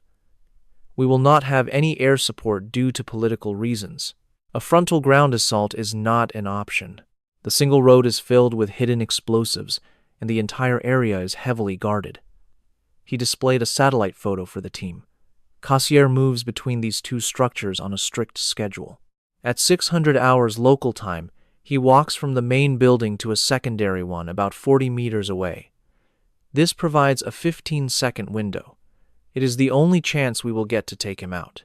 Mara studied the image intently. The distance was 3,100 meters. The target was 400 meters below their vantage point. The wind was erratic and could reach speeds of 20 knots. Hernandez shook his head in disbelief. A shot of that nature is completely impossible. That is precisely why Knox is now on this team, Torres declared with absolute certainty. He looked directly at Mara. Can you make that shot? The shot was a true nightmare, a complex problem that required absolute perfection. I can do it, she told him with conviction, but I will require a minimum of 6 hours at the site. You will have 8, he replied. We insert tonight, set up our position in the darkness, and we wait for the sun to rise. The other squad members glanced at each other, but none of them raised an objection. Torres laid out the rules. We need a positive identification of Kassier. 0 harm to any other person, and you get only 1 attempt. If you fail, he will vanish for good. The tension in the aircraft was so thick, it was almost tangible. Mara gave a firm nod. I understand completely. They landed at midnight, descending on ropes from a Black Hawk helicopter into a hostile and alien landscape. It was a world of sharp mountains and unending stone, where the air was so thin each breath felt like a chore. The squad moved through the darkness without a sound, communicating solely with hand signals through their night vision equipment. Mara's pack felt weighted down with bricks, containing her rifle, weather instruments, computers, and extra ammunition for shots she hoped she would never need to take. The ascent required 4 grueling hours. When they at last reached the firing spot on a stone ledge overlooking the valley, Kassier's compound looked like an impenetrable fortress. Mara's legs burned with effort and her lungs screamed for more oxygen, but her hands remained perfectly steady. Collins moved to secure their perimeter as Mara started her preparations. With a calmness she had honed for years, she assembled her weapon and arranged her gear. One device measured the wind, while another analyzed the temperature, humidity, and atmospheric pressure. Her laser rangefinder confirmed the distance was 3,127 meters. The elevation difference was 412 meters. The wind was blowing at 14 knots, with strong gusts that spiked to 18. It swirled in circles and unpredictably changed its path. Mara performed the complex calculations in her mind, then verified them with her computer. The bullet would fall nearly 90 feet before it hit the target. The wind would buffet it during its flight path. The travel time would be almost 7 seconds, which feels like forever when viewed through a scope. Torres moved silently to her side. What are you seeing? It is extremely challenging, she replied. The shape of the valley is causing the air to behave in odd ways. The wind is not consistent. Can you still make the shot? Mara paused for 3 very long seconds before offering a small nod. Yes, but I must wait for a calm moment. If I fire while the wind is gusting, The chance of a miss becomes too high. How much time do you need? As long as it takes, she said softly. Torres had unwavering trust in her. We will protect you. Take all the time you need. He stepped back, leaving her alone with her rifle in the dim morning light. She settled into her firing position, the rifle resting securely on its bipod. Her cheek was pressed gently against the rifle's stock. Her eye was at the ideal distance from the scope. Her body was positioned perfectly straight behind the weapon to manage the powerful recoil. And then she began her wait. The sky shifted from pitch black to a deep purple, then to the soft blue of dawn. The stars vanished one by one. The valley below slowly materialized, like a picture developing in a photographer's darkroom. At 5:45 in the morning, lights started to flicker on inside the compound. People began to move about between the buildings, starting their morning tasks. At 5:55, a door to the main house swung open. Mara's heart beat in a slow, steady rhythm. She had been regulating her breath for the entire past hour, maintaining a state of absolute calm in her body. Through her scope, she spotted a man stepping outside. He was tall with a thick, dark beard and walked with a self-assured stride that suggested he felt completely untouchable. Kim's voice came over the radio in a quiet whisper. We have a positive facial match. That is Kassir. Mara followed his every movement. He stopped to speak with a guard, and then he started his walk to the other building. Her 15-second opportunity had just begun.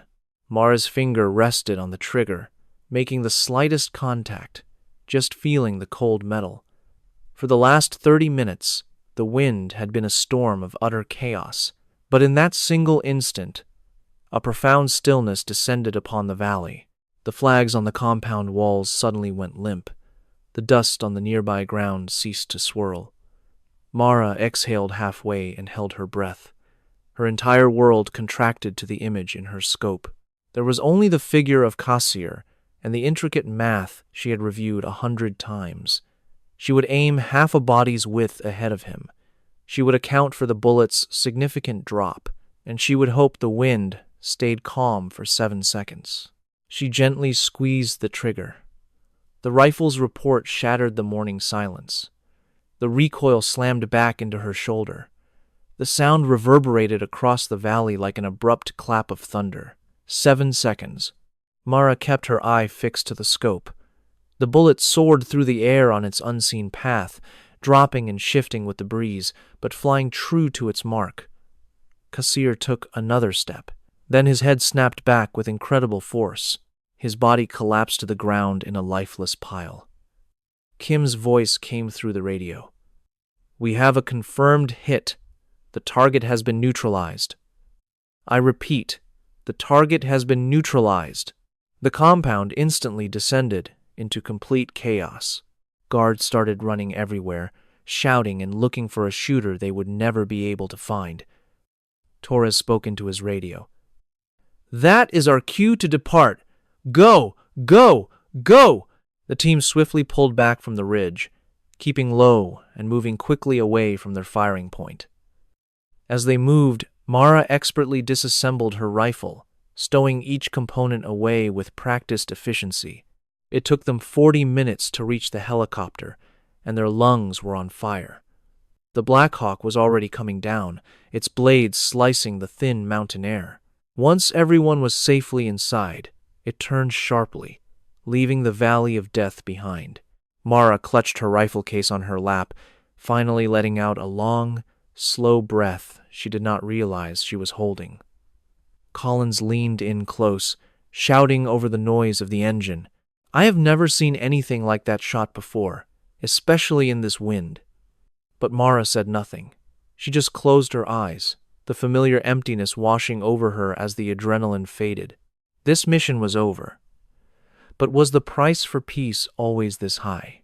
Stick around to find out how she carries a burden that would crush most people. The math behind the shot was always the easy part. It was the long, quiet wait that always tested her limits. The mission review was held in a secret building Mara had never been to before. The top officers were practically glowing. The operation was a complete success, with zero political problems. Taking out Cassier would disrupt his entire network for months, maybe even years. No one else was hurt, no international rules were broken, just a clean, perfect result. But Mara barely heard them praising her.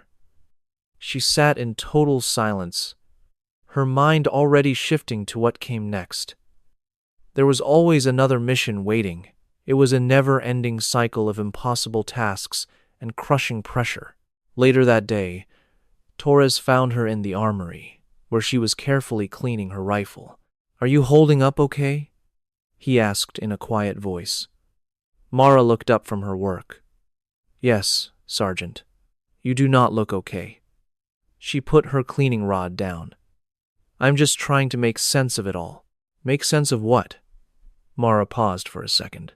"This morning, I ended a man's life from 3,000 meters away. He never saw me coming. He did not even know I was there. He had absolutely no chance to fight back. And now everyone is celebrating like I just won some kind of game." Torres sat on a stool near her. "You did win something important. They are recommending you for the Silver Star. I do not want it. It does not really matter what you want. You earned it." He paused. "Knox, do you have any idea what Cassier did?" Mara did not answer. 17 bombings in 3 different countries. 43 innocent people lost their lives, 12 soldiers died, and hundreds of families were torn apart forever. "He planned and paid for every single one of them," Torres continued, "and his next target was even worse. Our sources confirmed he was going to attack a school." He leaned closer. "You stopped him. You stopped all of that with a single bullet. It was one perfect, incredible shot that saved more lives than we can even imagine. So yes, people are celebrating. Because in every way that matters, you earned this victory." Mara looked directly into his eyes. "Does this terrible feeling ever leave?" "No," Torres said, his voice full of honesty. "It never does. But you learn how to carry it. You start to understand why it had to be done, and that makes the weight just a little bit lighter." He got up and put a hand on her shoulder. "Welcome to the Wraiths, Knox. For real, this time." He walked away, and Mara sat there with her rifle, thinking about his words. The weight would always be there, but she would continue to carry it. Somebody had to. 6 months passed, and Mara was standing in General Hale's office at the Pentagon. Her orders were strange. Arrive in your formal uniform, with no other details provided. She had flown in from Fort Bragg early that morning, bone-tired from a mission in North Africa that had wrapped up just 3 days ago. Hale sat behind a massive, polished desk that did not seem to fit his personality. It was too clean, too formal. "Knox, please, have a seat." She sat down, her back perfectly straight. Hale looked at her for a long moment. "You have changed." "How have I changed, sir?" "You seem older. Not your face, but in the way you carry yourself." Mara did not say anything. Hale leaned forward on his desk. "I have been going over your mission reports. You have completed 7 missions in the last 6 months, and every single one was a success. You have not missed a single shot, and there have been 0 civilian injuries. The top commanders are now calling you our most important asset. I am just doing my job, sir. Your job is changing what we believed was even possible." He paused for a moment. "But I did not bring you here just to give you compliments. I brought you here because I made you a promise back at Ironcliff. I told you to never forget that you are a soldier, not just a weapon. I need to know if you still hold on to that belief." Mara was silent for a while before she gave her answer. "I take shots that end lives. I do it from distances that are hard for most people to even imagine. I work from the shadows, like a ghost that no one ever sees or hears.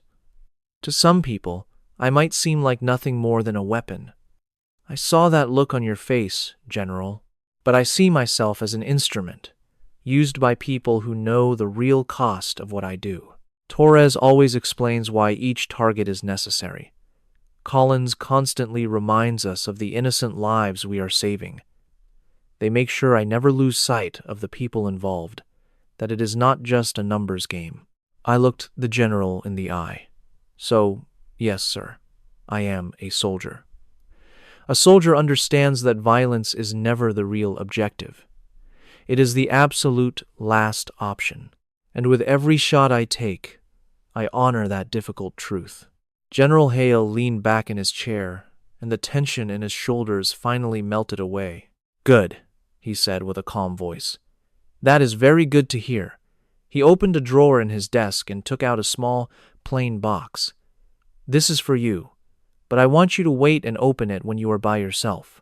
I took the box and was surprised by its weight. Sir, you have my word. I stood to my feet and gave him a crisp salute. Thank you, sir. As I was about to leave, he said one more thing. You have grown into the soldier I always hoped you would be. You achieve what others think is impossible, but you never lose sight of the reason why. Do not ever let anyone take that away from you. I will not, sir, I replied, and then I walked out. Later that night, in the quiet of my room at Fort Bragg, I opened the box. Inside, there was a single, old photograph of a young soldier, maybe 20 years old. He was standing in the desert, holding his rifle casually, with a big smile that had not yet seen the true horrors of war. On the back of the photo, in Hale's distinct handwriting, were the words, "This was me before I lost track of why I started. Do not let the burden make you forget your own reason. R.H." I looked at that picture for a very long time. I set it on my desk, right beside the case holding Hale's own medal for exceptional service. The two items felt like anchors in the middle of a violent storm. I knew I was a weapon. That much was true. But I was a weapon directed by strong values, by good leaders, and by a cause that was much larger than any one mission. As long as I remembered that, I knew I could handle the weight. 3 years later, a message I had been both waiting for and dreading finally arrived. The Secretary of Defense had asked for a meeting in private. I entered his office wearing my full dress uniform. The medals I had never wanted were attached neatly to my chest: a silver star, a bronze star for valor, and 3 Army Commendation medals. Each one stood for a single moment, a life that was taken, and a decision I would have to live with forever. The secretary, a man with graying hair and the sharp eyes of a former general, stood as I came in. Staff Sergeant Knox. Thank you for being here. Sir, I said. He pointed to a chair, and we both sat. I was just looking over your service history, he began.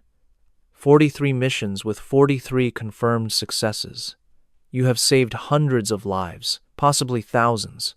You have turned into a legend within the special operations community. I remained silent. But even legends reach a breaking point, the secretary continued. The body starts to fail, and the reflexes are not as sharp. Your commanding officer noted that you have been taking on fewer assignments lately. That is true, sir, I replied. Can I ask why? I looked straight at him. Because I am human, sir. Each mission costs you something, and I have already given so much. I need to be careful with what little I have left. The secretary nodded slowly, showing he understood. That is a very honest answer. So, I am going to give you a choice. You can stay with your unit, Wraith, and shift to a new role, mainly training the next generation of operators. Or, you can retire, starting today, with your full honors and benefits. I felt a huge shift inside me. Retire, sir? You have served with amazing courage, far more than we could have ever expected. Nobody would ever criticize you for deciding to step away. I sat there quietly for a long time.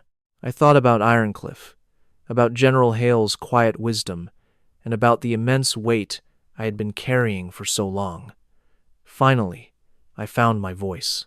What happens to the mission if I am not there? Who will take the shots that I used to take? We will find another person, he said. We always do. But will they be successful? For a brief moment, the secretary's professional mask slipped. To be honest, probably not. At least not every time. You have a rare mix of skill, discipline, and outstanding judgment. That is something that is nearly impossible to find again. I nodded very slowly. In that case, I will stay. I will work on a reduced schedule as a trainer. But when a mission comes up that nobody else can handle, when lives are at stake and I am the only one who can make the shot, you make the call, and I will be there. The secretary smiled. General Hale shook her hand later that day.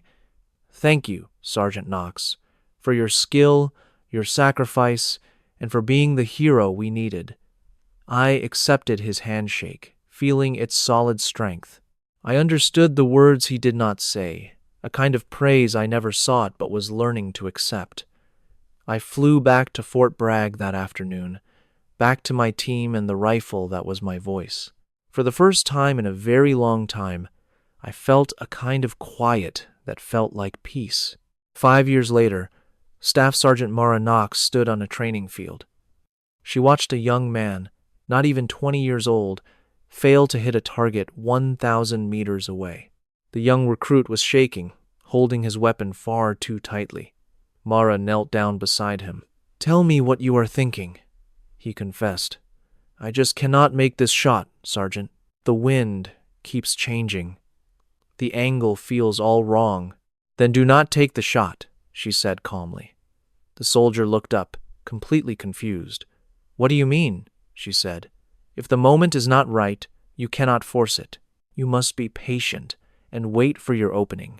You have to trust the process. And if it never comes, you find another way." "But the trainers told us we have to." She cut him off. "Your trainers are not looking through this scope. You are. And only you will know when the time is right." Mara paused. "So, is it?" The soldier took a long, slow breath. He settled in, waited for the wind to die down, and squeezed the trigger. The bullet struck the target dead center. A huge smile lit up the young man's face. Mara patted his shoulder. "That was excellent. Now do it again until it feels like breathing." She stepped back, letting him practice. She felt a deep sense of pride in teaching someone else, a feeling better than making the shot herself. That night, she cleaned her rifle in her quiet room. She was not called for missions very often anymore, maybe once or twice a year for the hardest jobs. But she always stayed ready, because some duties never end. They are with you for your entire life. Mara Knox had finally found peace with who she was. The call for one last mission came on a Tuesday. Torres stood in the doorway of her classroom, his face grim. She knew at once. She sent her students away, grabbed her gear, and met him in the briefing room. "What is the situation?" Torres put a satellite photo on the screen. "A reporter was taken by a militant group. They are moving her to a new site for a public execution. We have 12 hours before it goes live. A rescue team could not get there in time. We have eyes on their truck, 1 vehicle, 6 hostiles, and the hostage. They are in the middle of a desert with absolutely no cover." Mara stared at the photo. Her blood ran cold. She knew that reporter. The distance is 4,200 meters, maybe more. The room was completely silent. 4,200 meters. It was a shot longer than any she had ever made. It was longer than anyone had ever made, period. Torres looked right at her. "Can you do it?" Mara thought of the reporter's arrogant articles from years ago. Then she thought of the young soldier she had just trained. She gave one firm nod. "Just get me into position. I will handle it." They flew in by helicopter at dawn, landing on a high ridge above the empty desert. Mara set up her rifle with practiced calm. She checked her equipment, measured every variable, and prepared to take a shot that broke all the rules. Collins, her spotter, peered through his scope. "The wind is a monster up here," he said. "It is gusting to 25 knots. The air is heating up fast. The heat waves will make it impossible to see." "I know," Mara, this is far beyond anything we have ever tried.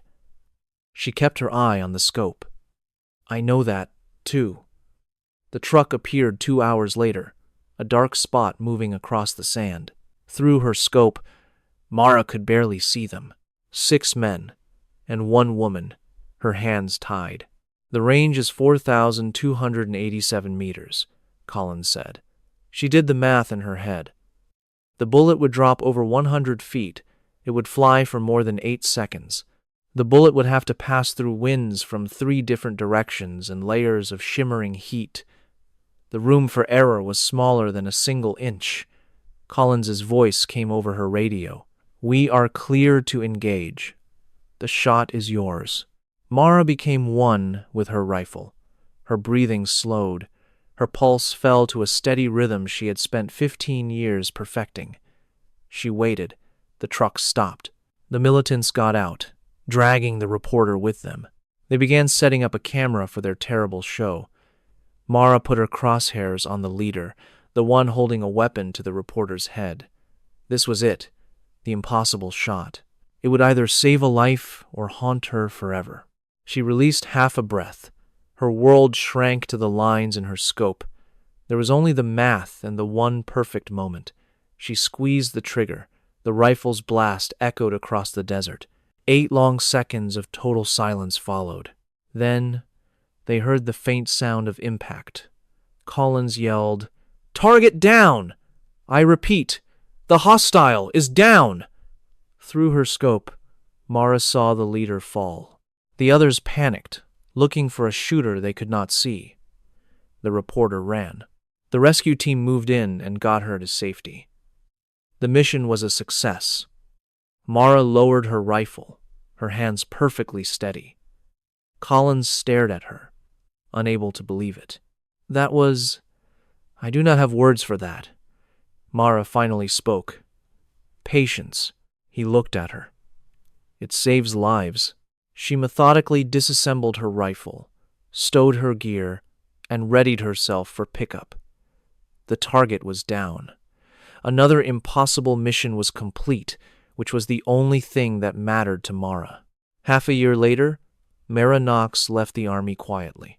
There was no fanfare or goodbye speech. She simply exchanged her uniform of 16 years for a civilian life that felt new but peaceful. She went back to the Montana mountains of her youth, craving the deep silence she had longed for. She bought a small plot of land with an endless view. There, she constructed a little workshop to work on firearms and mentor a few students who found her. Torres and her old crew came to see her once. They sat near a fire, sipping coffee and sharing stories of missions nobody would ever hear about. "Do you ever miss it?" Torres asked her at last. Mara looked toward the mountains, at the vast stretch of rock and sky. "I miss some parts, but I finished the job I was born for, and now I am doing the one I need to do." Her new purpose was simply to live, without the constant watchfulness and the heavy burden of command. Torres gave a nod of deep understanding. They left just as the sky began to lighten, leaving her with her peace. Mara stood on the porch as the sun rose. She felt a calm that had been absent for most of her years. She was once a weapon, a soldier, a myth whispered about in secure rooms and secret files. But she understood she was something more. She was a woman who knew real greatness is not counted in medals. It is counted by being prepared when others are not. It is counted by accomplishing the impossible when failure is not an option. It was about shouldering a burden so that others might live freely. And at last, she could finally lay that burden down.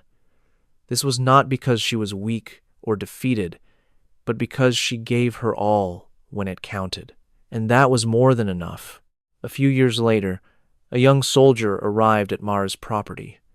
Torres had sent him with a simple message. They needed the impossible done one more time. Mara saw her past self in the young man's eyes, nervous but determined, carrying a weight he could not yet comprehend. She offered a small smile.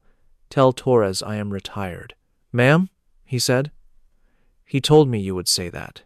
He also wanted me to remind you that some duties never really go away. They just wait until they are called upon again. Mara was quiet for what felt like an eternity. She recognized that old, familiar sensation returning, the sharp focus, the inner quiet, the unwavering knowledge that someone, somewhere, required an impossible task to be done. She then offered a single, decisive nod. "Give me 24 hours to get my gear ready. I will meet you there." The soldier gave a sharp salute and departed. Mara Knox walked to her workshop, unlatched the case containing her rifle, and started the well-known process. Because some duties are for life, not out of obligation, but because when the world asks for a hero, you respond. You must always pay attention to the quiet ones who get ready in the shadows. When a challenge requires something impossible, they are the ones who emerge from the background. They are the ones who accomplish the very thing that the world was sure could never be done.